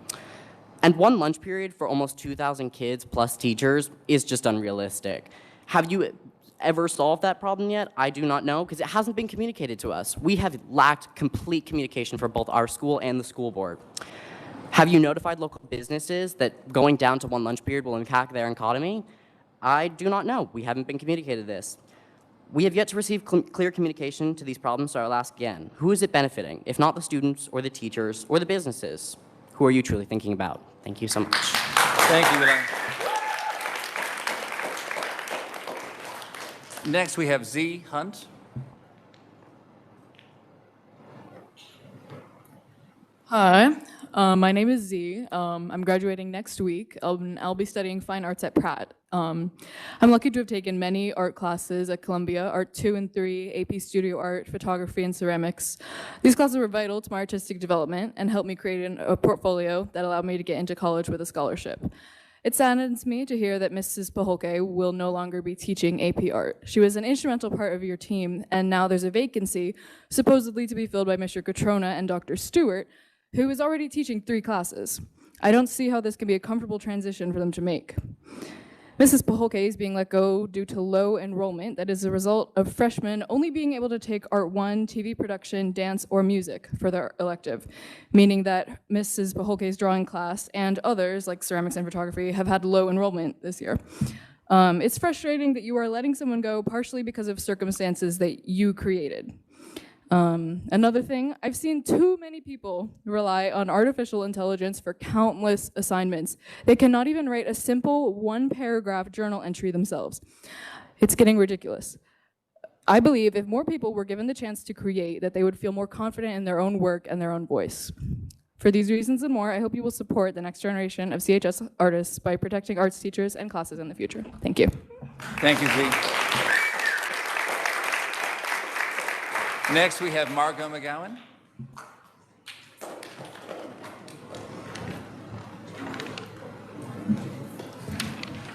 Hi, my name is Margot McGowan, and I'm a citizen of Maplewood. You might look at me and assume that because I'm young, I don't understand how the district operates. However, I'm here to share facts, real student experiences, and a perspective that deserves to be heard. Please listen to me. I'm here to represent Maplewood Middle School. Next year, my favorite teacher, Sarah Miller, is moving schools to teach at Tuscan Elementary School. Without a say, I'm here to fight that. Miss Miller is such an amazing influence for middle schoolers. She helps us learn amazing life skills alongside art. Why should we force her out of her position when over 240 students signed this petition? Whoa.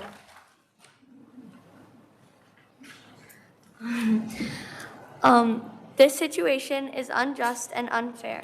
How would you all feel if your favorite teacher, most supportive teacher, and a teacher who has never failed to show up for you was being forced out by your school district after just your first year at middle school? Because I feel like it's unfair and rushed. Our art class at MMS next year will just be art. Not Art 2D, not Art 3D, just art.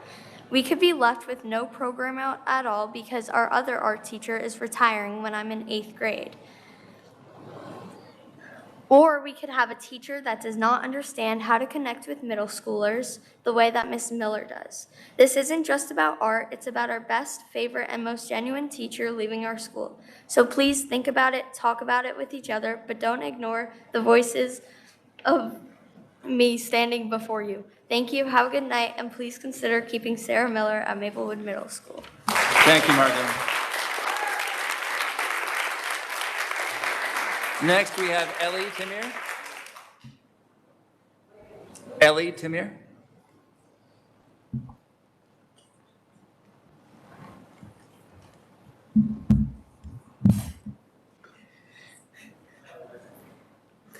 Hello? Okay, it's on. Okay.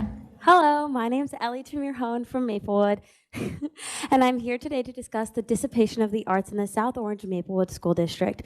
If there is one adult at this school district who changed my life, it was Sarah Miller, Art 2D teacher at Maplewood Middle School. When I was struggling socially and mentally, she took me under her wing and made me feel powerful and welcome through the power of art. She has since recently been removed from the middle school, placed at Tuscan Elementary, despite having one of the highest student satisfactory rates in the district compared to her peers. I'm here to attest to her meaningful impact and to assert that her place at Maplewood Middle School should be restored. It is detrimental not just academically, but to the social interweaving of Maplewood Middle to remove her.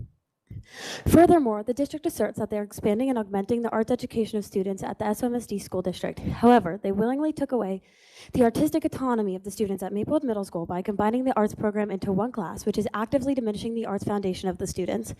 As the daughter and sister of full-time artists, fellow artist myself, who writes signs for a multitude of local businesses and graduate of Miss Mulholter's computer graphics program, I can wholeheartedly affirm that the arts program and the option to choose augmented by interest in the arts had allowed me to continue pursuing such outside of school. The chain of choice is one that has allowed me to flourish and allow my small artistic passion to blossom. I share this anecdote with you to reinforce the reason behind the power of art. However, not only has it affected many students, including myself, in an artistic way, but mentally. Despite such a particular move, the district consistently bolsters hospitality toward persons of all races, gender identities, sexualities, religions, backgrounds, and nationalities. Arguably, the most important way to explore our understood emotions and feelings lie in the power of artistic expression. This leads to the recent event, to my knowledge, that have led to Psalms without an art teacher. Not only was their autonomy stripped away, but that outlet that augments social emotional learning was stripped away. Therefore, you cannot, and I quote, broaden middle school related arts exposure to inform high school tracks. Elle, Meanwhile, you are cutting we'll an let you entire finish. arts We'll let you class. Do finish. not interrupt me, please. No, Elle, we'll Class let from you section. finish. You don't have to go so fast. Okay. Yeah. You referenced Milburn and Livingston earlier and your communication with them. However, their academic progress surpasses ours substantially due to their academic rigor, which we notoriously lack with heavy grade inflation. On an economic note, you gave administrators an 8% raise and teachers less than 1%, so I urge you to stop playing the blame game and take accountability for your own economic failures. The arts has a place at Psalms, not just CHS. I would like to finish with a quote from Dead Poet Society. We don't read and write poetry because it's cute. We read and write poetry because we are members of the human race. And the human race is filled with passion. And medicine, law, business, engineering, these are noble pursuits and necessary to sustain life. But poetry, beauty, romance, love, these are what we stay alive for. While I could go on, I will end by urging you to please leave the arts alone. Thank you, Elle.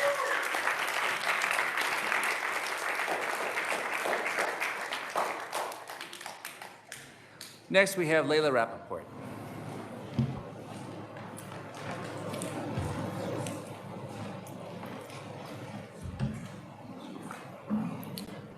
Sorry, one sec.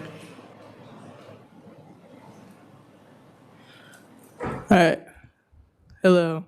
My name is Layla Rappaport, and I am a CHS student from Maplewood. I'm here to talk about the importance of the arts program in the district. The cut in staffing to the arts program in the elementary and middle schools especially is appalling. For many students like me, a good art teacher is the most important and memorable part of school. Art teaches kids to express themselves in ways that they can't in any other subject and is pivotal for early development. Even if you aren't cutting programs, cutting staffing places strain on the remaining art teachers, decreasing access to and quality of arts programs. Also, as I said in the last meeting, I would like to ask you to fix the water in the high school darkroom because the darkroom is inoperable without running water, and the water has been broken for many months.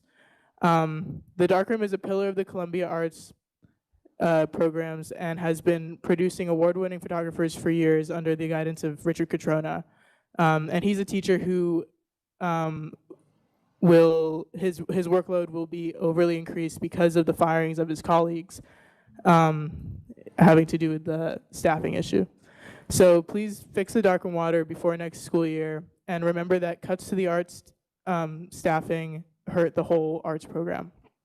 Thank you. Thank you, Layla. Hey, Layla, you're talking about the sink in the dark room, correct? Yeah. Yeah. Okay, thank you. Our next public speech will be Bianca Silver.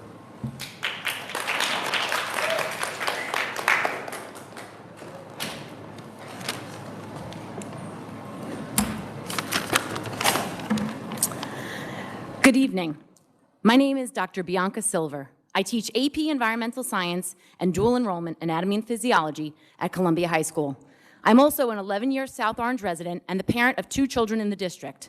I'm speaking tonight as both an educator and a parent who cares deeply about access, equity, and academic quality in our schools. I want to address a serious concern with the proposed CHS schedule for the fall: the removal of the additional class meetings currently provided to AP Science courses. This change reduces instructional time for AP Science students by 36 hours, which is the equivalent of 7 weeks of school. This is not a small adjustment. AP Science courses require students to master a large amount of College Board content before the May AP exams, while also developing the lab, analytical, and problem-solving skills that make science education actually meaningful. These are not courses where teachers can simply move faster without consequence. This is especially concerning for students who are newer to AP-level coursework. The students most likely to be harmed are the ones we say we want to encourage. Students taking an AP Science course for the first time, or students expanding their academic horizons, and students who need more time with their teachers in order to succeed. Removing instructional time makes AP Science less accessible in practice, even if your enrollment increases on paper. Just 2 years ago, AP Science courses met 7 periods per week. Last year, that was reduced to 6. Under the proposed schedule, AP Science courses would not even receive the equivalent of 5 full periods per week. At the same time, enrollment is increasing and student needs are becoming more complex. Reducing this time while increasing expectations creates a serious mismatch between what we are asking students to do and the support we're actually giving them. Thank you. Oh, I do now respectfully urge that the board and district leadership restore at least 1 additional weekly class meeting for AP Science courses. Thank you. Thank you. Next, we have Lexi Kirsten.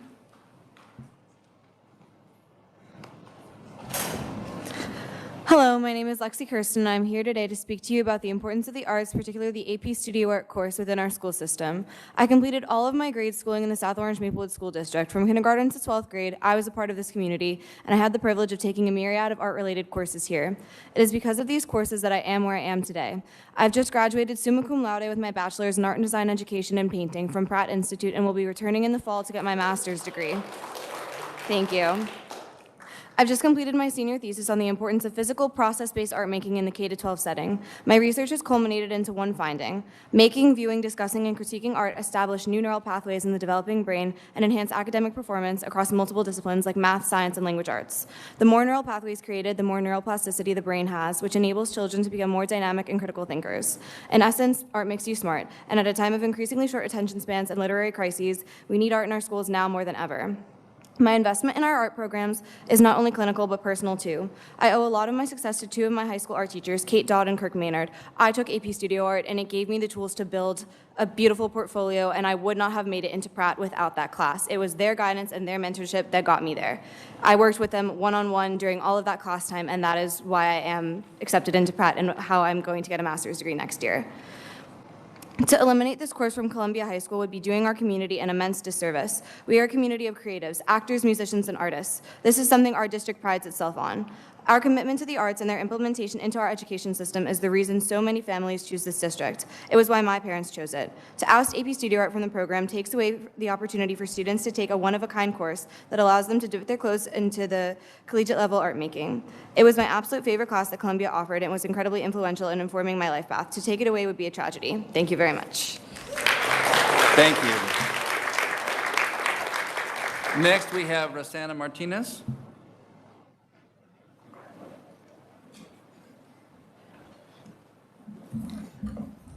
Hi, I'm Rosanna Martinez. I'm here as a parent, as an artist, as an art advocate. The students speaking today are the best messengers and proof that arts are essential. Their message is clear. Our classes should be available to students all 4 years of high school. As a parent of a junior going into his senior year, over the last 3 years, I have witnessed how he and his peers have benefited immensely from the arts at Columbia High School. The art electives for 9th graders must not be reduced. Reducing art classes minimizes students' exposure to art and their growth. They affect class enrollment. They strain teachers. The benefits of our classes are plenty. There are studies and statistics that show how students acquire important life skills when they are exposed to art. Some of the skills that I have noticed as a parent: self-identity, self-expression, leadership, entrepreneurship, creative problem solving, emotional intelligence, confidence. Additionally, exposure to art reduces academic stress and boosts performance, motivates students, brings equity and social justice to the conversation. Students learn about the world, politics, what is around them through a different perspective. For students who are not going to pursue an art career as an adult, exposure to art creates experiences and appreciation for the arts and culture for their entire life. A few examples of what our art students at Columbia High School have shown in these amazing events: an art history festival, a fashion show, Bead Fest and Live at the Library, art exhibitions at the Bear Center in South Orange, art murals throughout the school. I hope that you reconsider your decision. Thank you. Thank you very much. Next, we have Heather Harrington.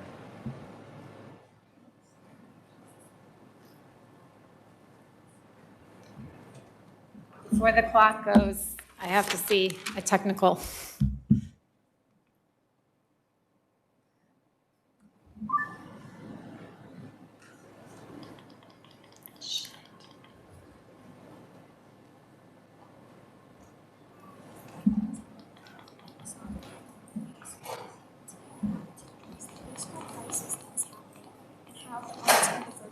You can't hear it. Not only a couple of weeks ago, No, but we can take your comment, though. that the incredible AP Studio Art teacher was just cut. Discussing this decision with my fellow peers. Just so that I'm clear, this is, generally speaking, this is a comment from an individual. Can you? This is, my name is Heather Harrington.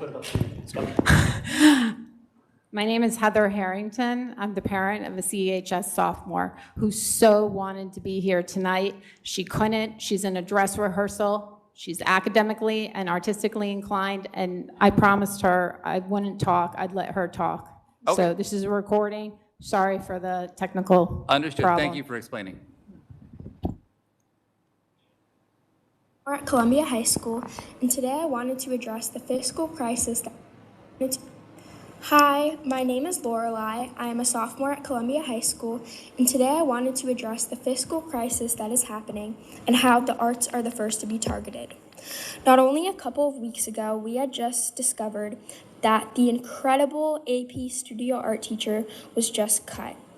Discussing this decision with my fellow peers had made us realize how little the people making these cuts prioritize the arts. Not only after hearing that we had lost the ceramics teacher, it was shocking to hear that we had come from 8 art teachers down to 6. As a student, I feel like my opportunities are only being limited. If we keep choosing to cut wonderful art teachers, and if we continue not letting freshmen, a quarter of the student population, not to take 10 art electives, of course the enrollment in art classes will decrease. In a time where students' creativity is vulnerable with the rapid expansion of AI and platforms like ChatGPT, we need the arts to thrive, and if anything, we need the arts to expand. To whoever is making these cuts, it is clear that you do not care about the future generations. You are not listening to the students or their interests, and you do not care that school is meant to be a place for students to pursue their passions. So, in all, you must listen to us. Let us help you, let us guide you, and certainly do not cut the arts in the future. Thank you. Thank you very much. And I have to say that for freshman woodshop and aviation were open. I don't know why they were open and the 10 art electives weren't, because then it's almost like students are steered into these classes. And then it's pointed that there's low enrollment. but it was manufactured low enrollment. Thank you. I don't know where we're going with this. Thank you. Next we Thank have, you. thank you. Next we have Sarah Whitcliffe.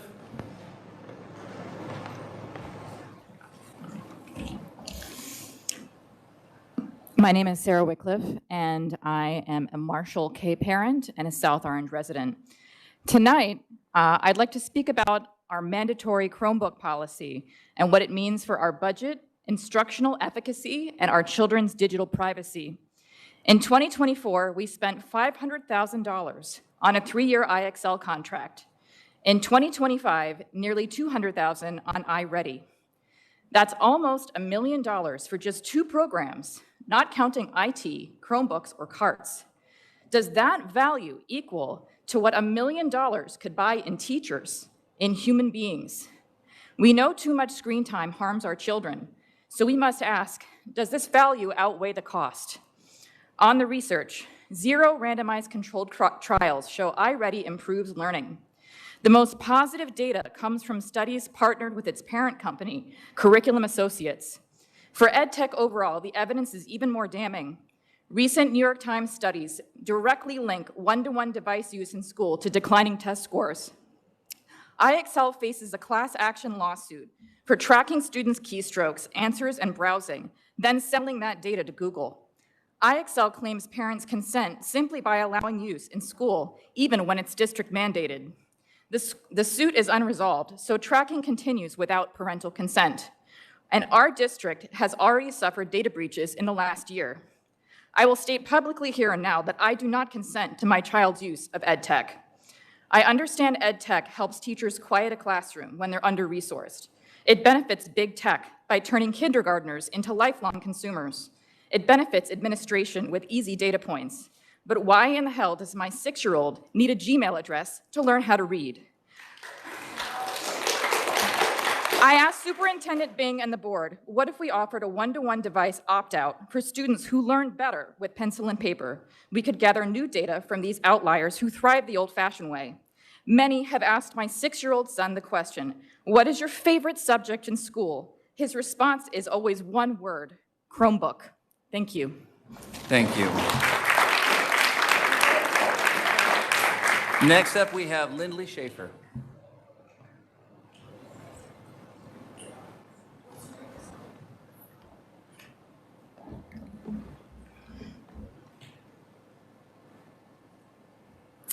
Hello, my name is Lindley Schaefer, and I am a resident of Maplewood.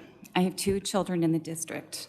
My daughter Fiona, who will be graduating from Tuscan Elementary School next week, wanted to be here tonight.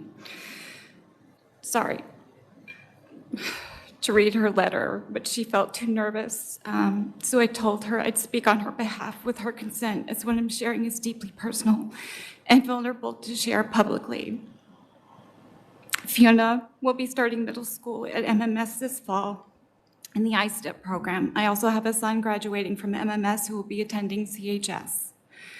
Fiona struggles with school avoidance, and I want to be careful how I say this because it's so often misunderstood. Fiona has PDA, pathological demand avoidance. It's a profile of autism that means her nervous system experiences demands, even ordinary ones, as a threat. This is not a child who won't go to school. This is a child who cannot. Her nervous system experiences demands, even ordinary ones, as a threat. Her nervous system makes it genuinely physically painful.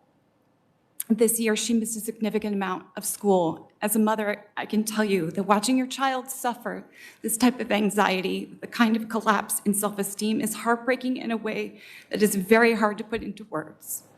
Our class is often the thing that gets her there. It's where she feels capable and seen and like herself. And Ms. DeFino, the new beloved art teacher at Tuscan who's not retained for next year, was very instrumental in this. Art should not depend on which school you attend or how many teachers survive the budget. It's not a privilege, it's a right. When you cut these positions, you're cutting off access to safe people for the kids who need it most, the different learners, the anxious kids, the one whom a single class can mean the difference between a really bad day and a really good day. These have real life implications for families like mine. Thank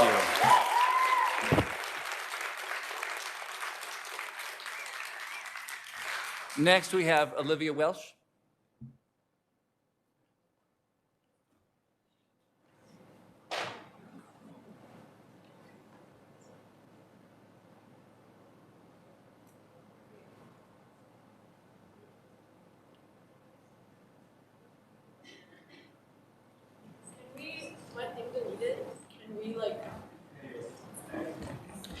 My writing deleted. Can we rearrange the order of people? by That's fine. chance? I'll call you later. Okay, That's fine. thank you. Yep. All right, next we have Freya Balmer.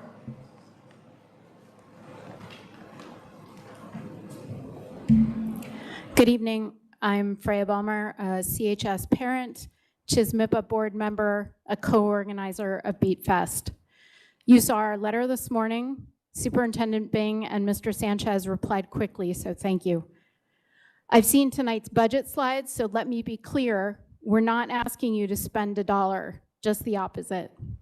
We support the Freshman Academy. The drops in failures, suspensions, and HIB incidents are real, and nothing we're asking would undo them. You just put music technology on the screen as one of the district's 5 career pathways. Future ready, hands-on, and I agree completely. But the same program you are showcasing tonight has been closed to 9th graders. By the district's own numbers, entry enrollment has fallen from the high 60s to 31, and sections are dropping from 7 toward 3 because enrollment is too low to run them. So we're building a career pathway while closing its front door. The district is declining to run music tech sections for lack of students while borrowing the freshmen who would fill them. Our request costs nothing. Let interested 9th graders take the open seats in Music Technology 1 and Intro to Music Theory next year without displacing a single upperclassman. Where a section wouldn't otherwise run, freshmen are how it runs. And a true pathway should be reachable by every student, not only those who can afford private lessons to teach AP theory. On a night when every line is under pressure, this is the rare fix that costs nothing, protects something you've already paid for, and just puts the students on the front page. Let's make that pathway real. Thank you. Thank you. Next, we have Angela Matusik.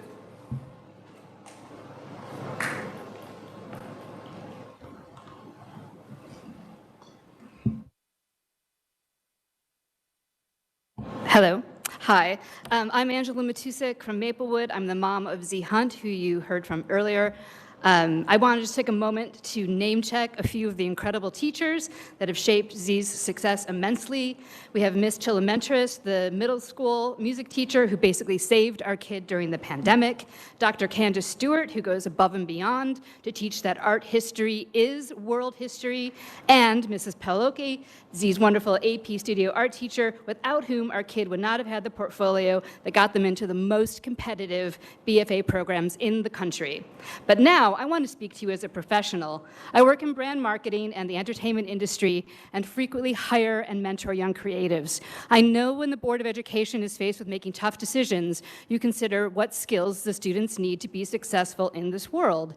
I can say with certainty that thinking creatively and being able to express yourself through the arts, whether that's performance, visual, or music, has never been more crucial to success or our society. 61% of Gen Z value the arts as the most important part of school, and 83% say that creativity positively affects their mood and mental health. Through my work, I've had the opportunity to talk to some of the most successful artists that have come through our time, especially those here in SOMA, and one of them is globally renowned artist Kiki Smith, who asked me to share this statement with you.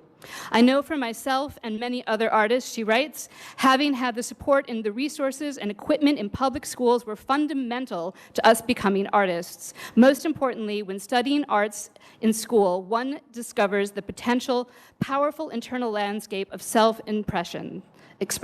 The arts are fundamental to creative thinking, which is fundamental to culture. Students learn when they are part of continuous world history and find community close at hand and a connection to the greater world. Thank you. Thank you. Next, we have Sean Cooper.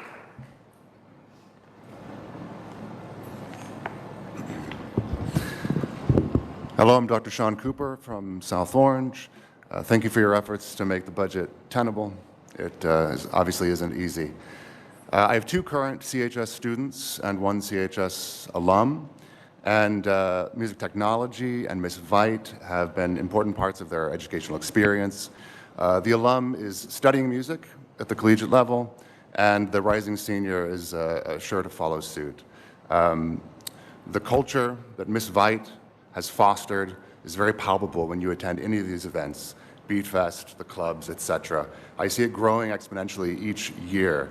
The energy is palpable, and her work and music technology being offered freshman year has been an important part of my kids' experience. So please bear that in mind as you make your decisions. Thank you so much. Thank you, Sean.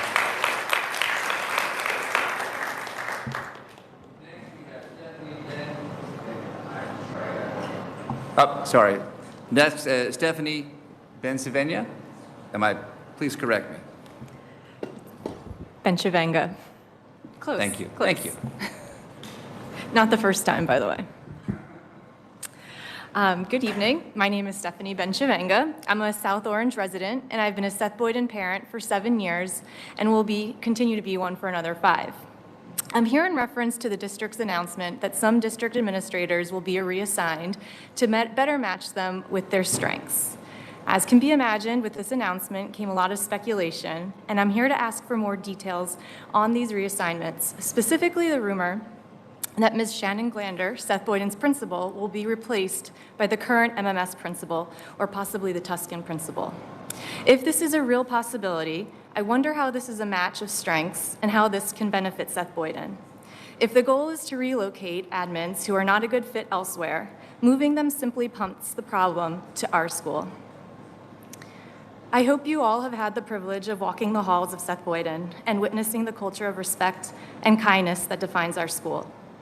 Seth Boyden has a unique soul and unique needs, and Ms. Glander is central to the support and the magic delivered to our students, staff, and families every day. If the district intends to reassign Ms. Glander, I request a formal explanation as to why this is the best move for the district, our school, and Ms. Glander. Our principal has consistently shown up for our children. Why risk that stability for administrators who may lack an elementary background or a proven track record of success without a proven track record of success in this environment? Thank you so much, and I look forward to hearing from you. Thank you. Next, we have Verna Holcomb.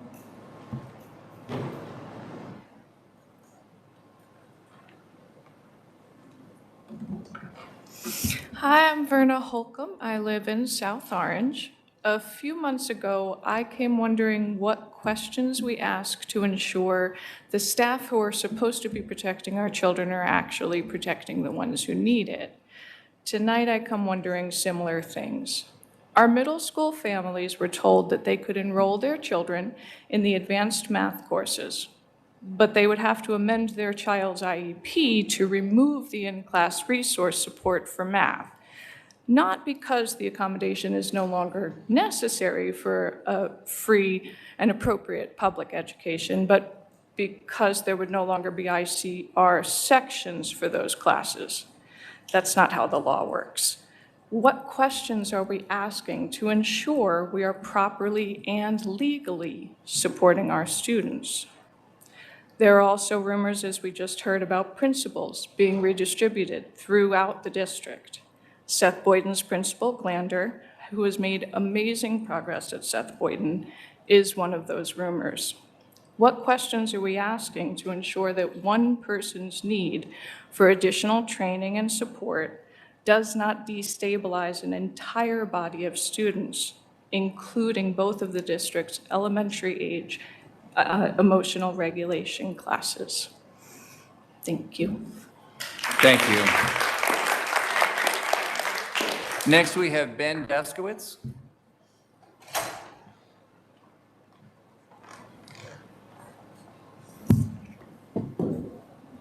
Good evening. My name is Ben Doxwitz, and I am a resident of Maplewood, a parent of a kindergartner at Seth Boyden, and the parent of a future public pre-K student. I'm here to reiterate safety and facility maintenance concerns at Seth Boyden that have been raised repeatedly throughout this year with leadership in the district. 2 weeks ago, I shared many of these concerns with you in an email that was co-signed by more than 60 members of the Seth Boyden community and urged this board to take action. Seth Boyden, led by the incredible Ms. Glander, is home to an incredible community as well. Unfortunately, there are many facility issues and safety concerns. The playground is not being properly maintained. One small but serious example is a missing bolt that secures a rope bridge to the structure that has been missing since last summer and for the entire school year. A short list of other exterior issues: holes in the roof around the auditorium, paint is peeling from the building, poison ivy covers the ground, and the school buses and bike bus, which had 145 riders last week, ride through very large potholes on their way to school. We are still without specific dates when a gymnasium will be available at the school after delays in initiating repairs on the upper gym. These conditions did not occur overnight, and I highlight the safety concern of not replacing a missing bolt on a playground rope bridge for a year for a reason. I struggle to understand how there can be justification, including budget concerns, for not making sure that the playground in an elementary school is as safe as possible, as quickly as possible. In my limited time, I'll reiterate one change that I believe that you should consider that would help improve transparency. The board should receive and present the community with regular reporting on maintenance metrics by school, including the number of work orders completed, the number currently pending, and the age of outstanding work orders.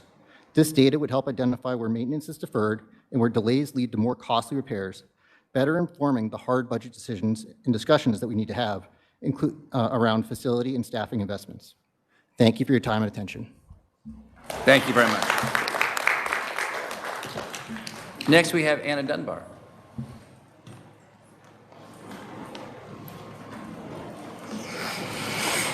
Good evening.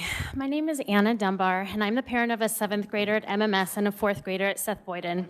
I'm here tonight because I want to speak about something that cannot be measured by test scores, budgets, or spreadsheets: the heart of a school community. Having been an involved parent at Seth Boyden for the past 8 years, I'm here to say that our principal, Mrs. Glander, is the heart of Seth Boyden. I've spent my fair share of time in the office for a variety of PTA things and have witnessed a lot. I am constantly blown away by the level at which Ms. Glander knows our students. Not some students, not many students, but every student.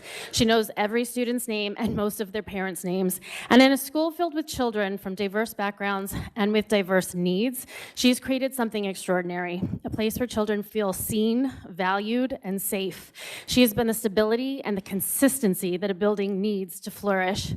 As parents, we entrust our children to this building every day. We want them to learn, of course, but even more fundamentally, we want them to be known. We want them to be encouraged, and we want them to feel like they belong. Our principal has made this happen. She is kind, attentive, and genuinely invested in our students' success. She listens to them. She seeks their input. She teaches them that leadership is not about power, but about service. She models empathy, kindness, and respect every day, hoping to shape not only strong students, but strong human beings.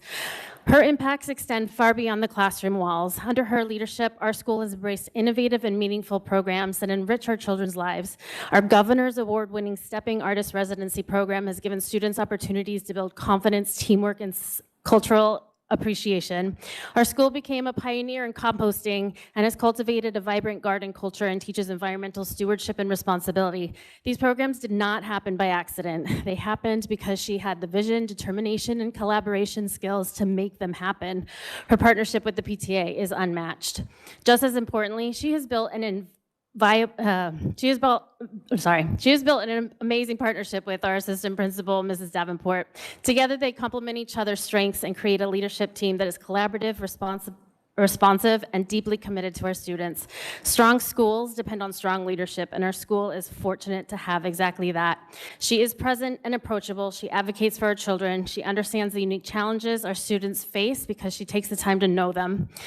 I have more to gush about her, but I will say goodnight. Feel free to email us. Thank you very much. Next, we have Amy Biasucci.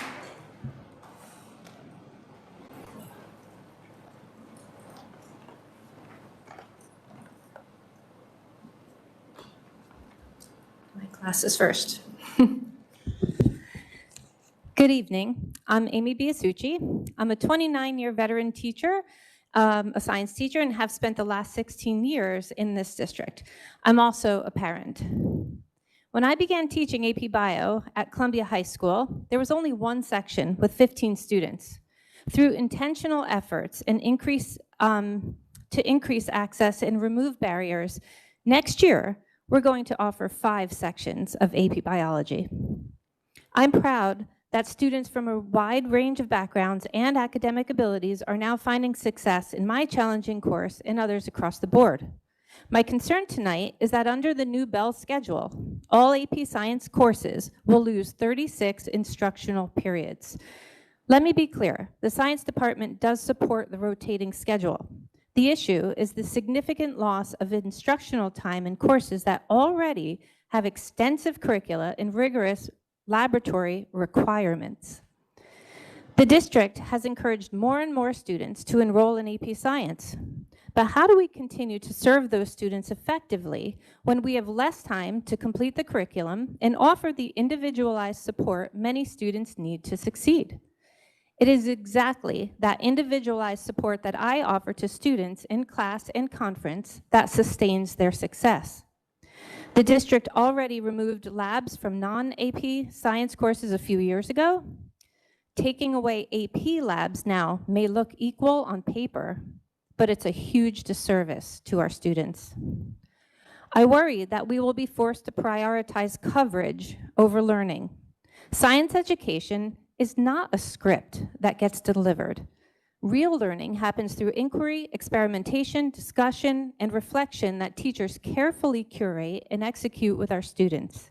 Without adequate time, we will be pushed toward teaching to a test and assigning more work outside of class. That is not equitable. The science faculty stands united in seeking solutions. Please work with us to find a solution that preserves engaging science instruction and ensures that all students continue to receive the rigorous opportunities our community expects, our country needs, and our students deserve. Thank you. Thank you. Next, we have Jane Conrad. Is Jane still here? Oh, good. No. Okay, we'll circle back to Jane if she comes back around. Next, we have Jessica Miller.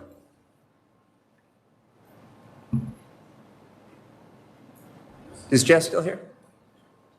Okay, we may have her online in a minute. Next, we have Maggie Toohey.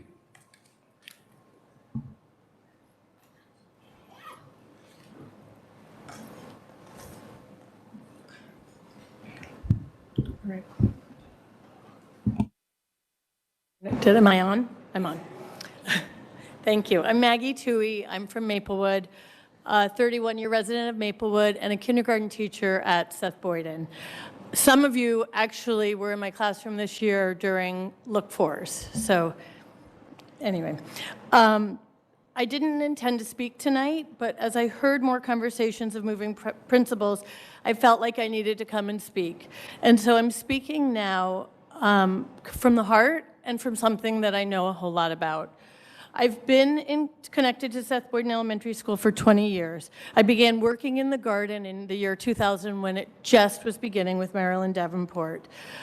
In 2005, my oldest daughter started at Seth Boyden, and all 4 of my children went to Seth Boyden, Maplewood Middle, and Columbia High School. I've been a volunteer. I was then the garden teacher for many, many years.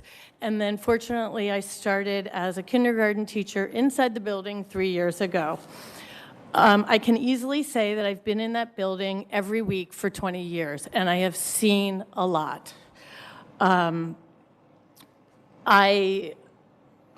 extremely, sorry.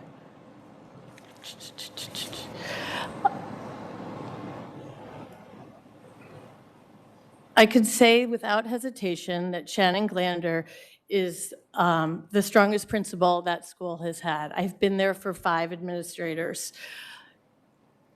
She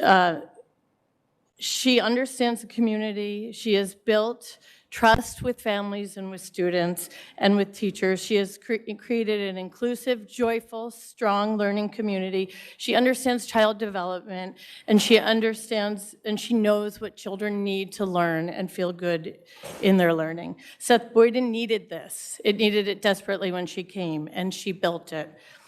This school is growing strong, smart children who feel seen by her and supported by her. To switch this administration would be harmful to her and to the teachers and to the families in the community. You're talking about stability. You spoke about stability, Mr. Bing, and this is a case where she has created the stability and the environment, and we need to keep her there. Thank you. Thank you. Next, we have Ash Hendon.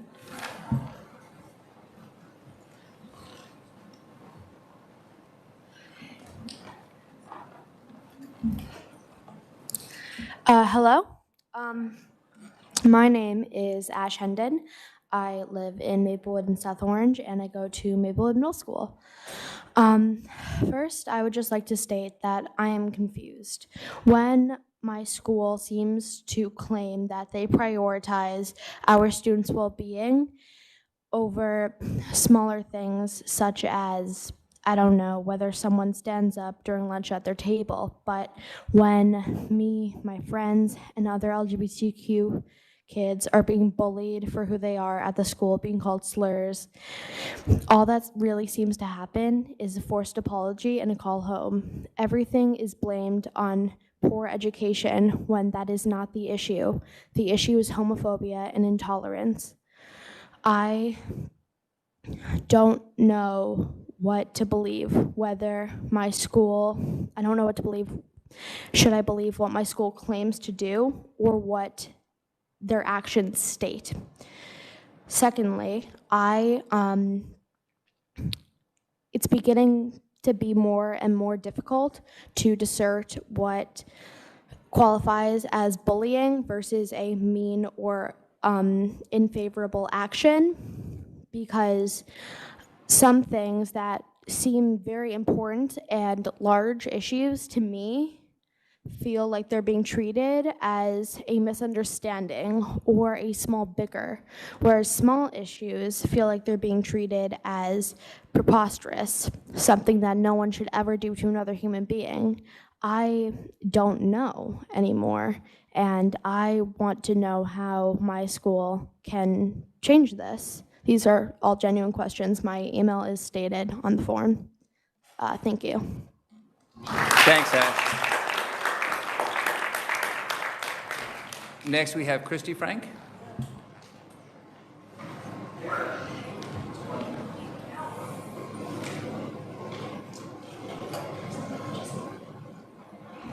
Do we have Christy Frank? No?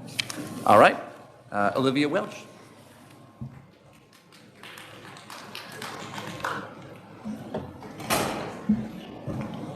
Hello, my name is Olivia Welch. I'm a graduating senior at CHS. I'm here because I'm deeply concerned about the future of arts education in our district, whether or not you say you are trying to tear down the arts program. While courses may remain on the schedule, us students are losing an education with teachers who are equipped to teach the classes that they're being told to teach. Offering art education in school is not about students getting a brain break, even though that's how it seems to be being treated. It is an absolute necessity for students to have access to proper arts education. At the beginning of my sophomore year, I developed a severe anxiety disorder. Going to school every day felt like a living nightmare. I missed so much school that if it had happened any later in my school career, I honestly do not know if I would be graduating next week. I used every single resource that the school made available to me. I met regularly with the social work intern.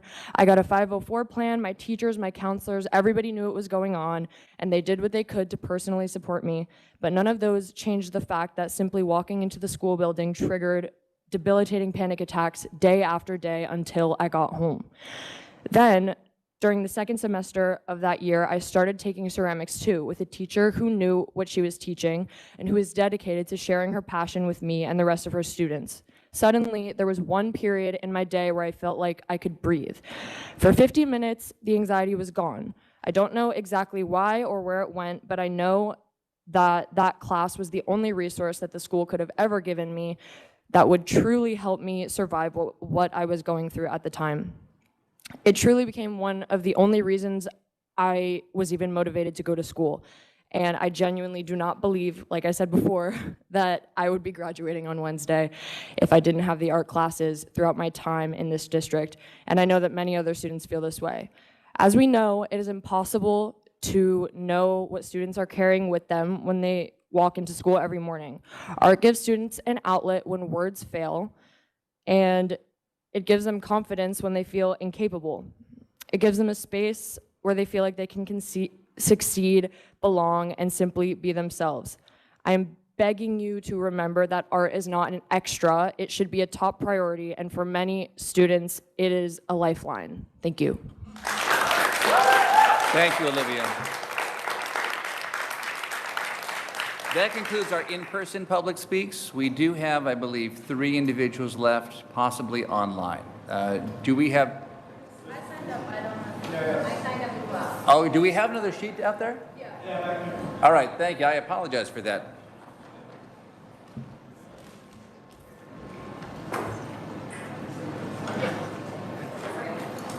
All right, next, Izzy Sandoval. Hello. Hi. My name is Izzy Sandoval, and I am about to graduate at Columbia High School. I'm from Maplewood. I want to start with saying that I am the president of Music Studio Club, the club at CHS that runs Beat Fest, the biggest music event of the year. I am a soon-to-be college freshman at Bard College, minoring in sound engineering. I have been in more than half a dozen bands throughout high school, with an EP coming out soon with my band, performed at Beat Fest all 4 years, and organized Beat Fest 3 years. And absolutely none of this would have been possible without my exposure to music technology freshman year. And I cannot be more genuine when saying this. Most, if not all, members of Music Studio Club are exposed to the club through music tech freshman year, and it is just so vital for us to be able to take that class, especially when we're, trying to figure out what we like or not. For me in particular, music tech was a place where I could, like Olivia said, express myself without the need for words, and is going to be now a part of what I hope to be my career. Next, I want to talk about some of the contradictory policies within music tech. We have just moved into a bigger room with more space, more computers for our students, which is wonderful. But now with the restriction for freshmen to be able to take this class, it doesn't really make any sense why we would need more equipment if our size is to be restricted and therefore lowered. And it is also contradictory to have a Grammy-nominated music teacher to be teaching non-music classes. Like, are we serious right now? And just, I cannot stress enough how important these now to be 7 semesters of classes that you can take have been to me and have been to many people in this community. And to restrict freshmen to take this class is to restrict so many more people like me and so many more careers to have been built. And it would be a tragedy for future students to not have some of the rights to the incredible opportunities that I have been presented with the music tech program. Thank you. Alexis Francois.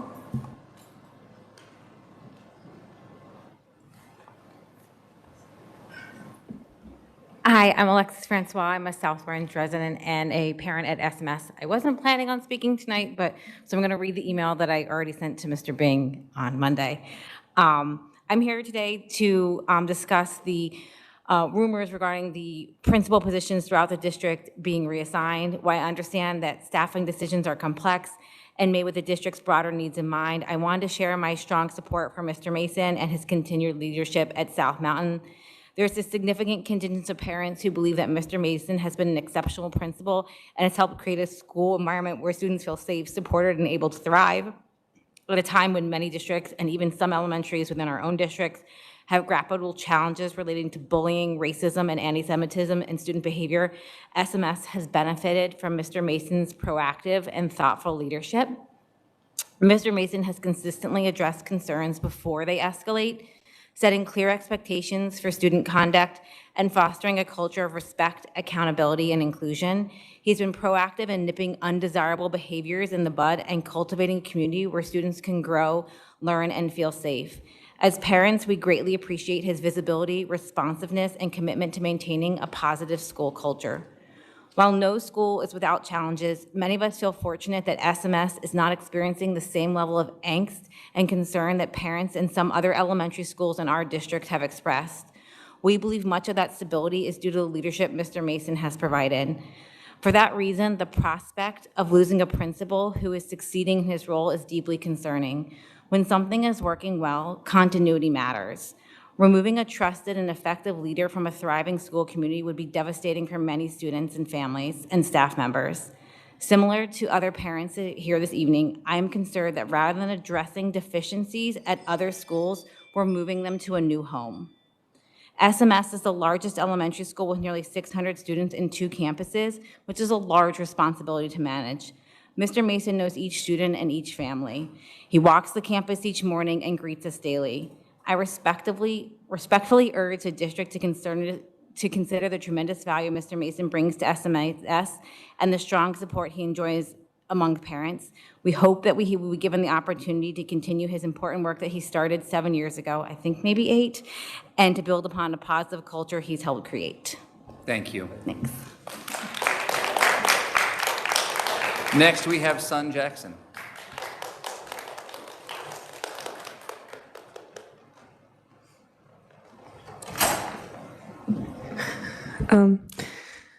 Hi, my name is Sun Jackson. I'm a junior at Columbia High School, and I'm extremely passionate about the arts here at Columbia. I actually just got here from an a cappella concert. So, while being a tour guide for upcoming freshmen last week, I found myself spending most of my time talking about my passion, music. I showed the kids our music rooms, along with the many murals on the wall, and discussed our musical classes and the clubs I have personally been a part of. While talking, I could see the eagerness of the students, and I found it ironic that I was discussing our artistic amenities while they were actively being pushed away. These teachers that I praised were getting budget cuts or getting laid off, and our artistic classes were getting cut. It made me wonder, what is CHS without art? The alumni we consistently brag about, SZA, Lauryn Hill, only exist because we have fostered that love of art in the past. I myself am a privileged artist with access to music technology and art supplies at home, but some of the most creative people I know do not have the same access and cannot thrive without what our school has to offer. Recently, one of my friends came to me sobbing about how her guidance counselor said she suddenly had to choose between 2 art classes that happened to meet at the same time. It wasn't until we talked to one of the art teachers at Columbia, who told us no one really knows the schedule yet, that we realized she didn't actually have to choose between those 2 classes. It was just one of many instances of guidance and administration making it look like our students aren't naturally artistic, that we chose this. My friend later reached out again, and her guidance counselor said she was right. The classes actually didn't meet at the same time. I guess my point is, most of us are naturally artistic, and we always will be. When I think about my school, I don't think about STEM or sports, regardless of how great we are in those fields. I think about our incredible musical performances, emotional plays, the cheers and love felt at special dance performances, the emotion felt in GuildScript magazines, and the vibrational heartbeat of the murals on the walls.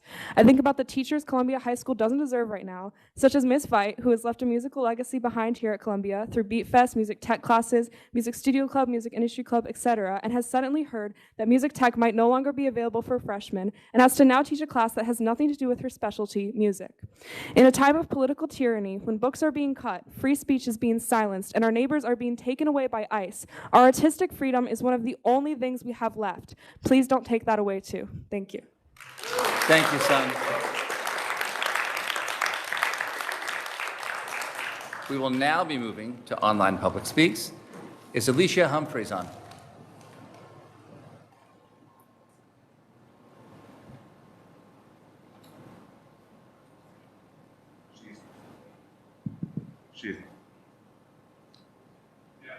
Okay.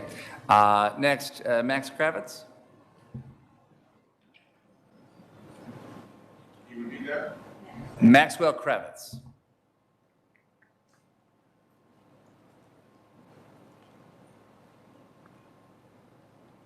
Hello.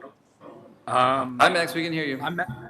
Okay. I'm Max Kravitz, CHS class of 23, member of the Maplewood Arts Council, and founder of Beat Fest at the high school. I'm here today to enthusiastically voice my support for the music technology program at the high school and the arts department broadly.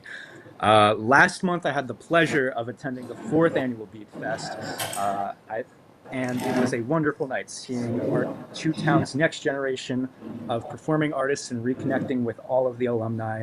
And I want to thank Mateo Martinez for highlighting the original intention of Beat Fest, providing performance opportunities to those who are not served by the district in orchestra, chorus, and band.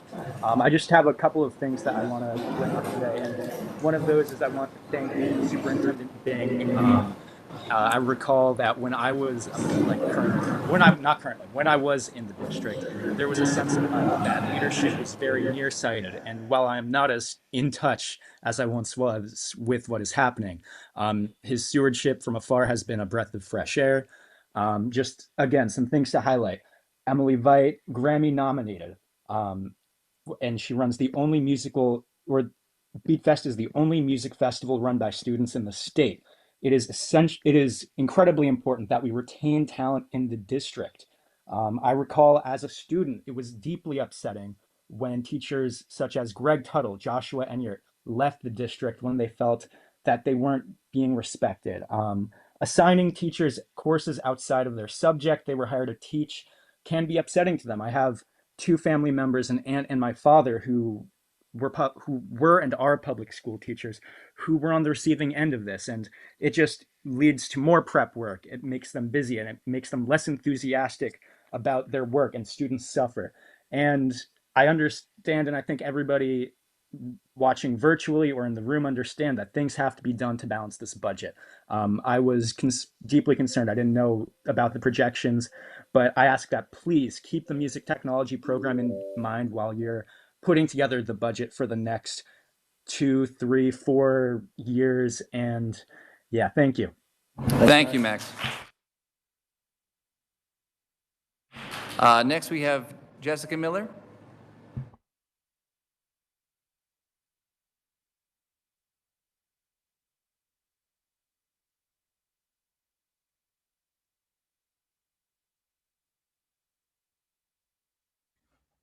Good evening. I was a math and science student who wanted to go to art school. I attended a high school who only valued traditional academic subjects or music. I felt so unsupported when my high school counselor told me, "We recommend for students to go to community college for a year to build an art portfolio." I was fortunate enough to have parents who could fund art classes outside of school. I sought a school district for my kids that would support whatever path they chose.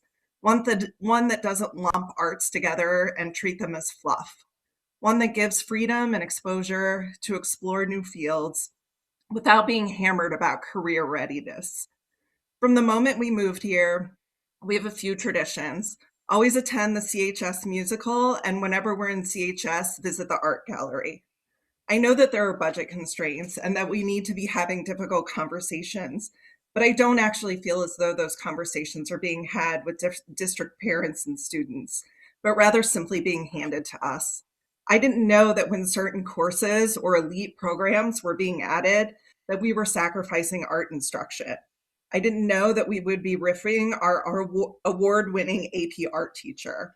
I'm not confident that the downstream effects of limiting middle school and freshman offerings are being fully considered. As the mom of 2 kids in the district, I feel like much of the wonderful programming we look forward to is falling away before my kids even get there. I work in a creative field, and while AI can reassort all of the thoughts and creations that brilliant minds have put out into the universe, it will only continue to recycle the same thought pool without new material. Our students and school districts should know that the world is already sick and tired of the lifeless AI slop offered up to us on the regular. The skills of authentic expression are what we should be honing. That's what art teaches.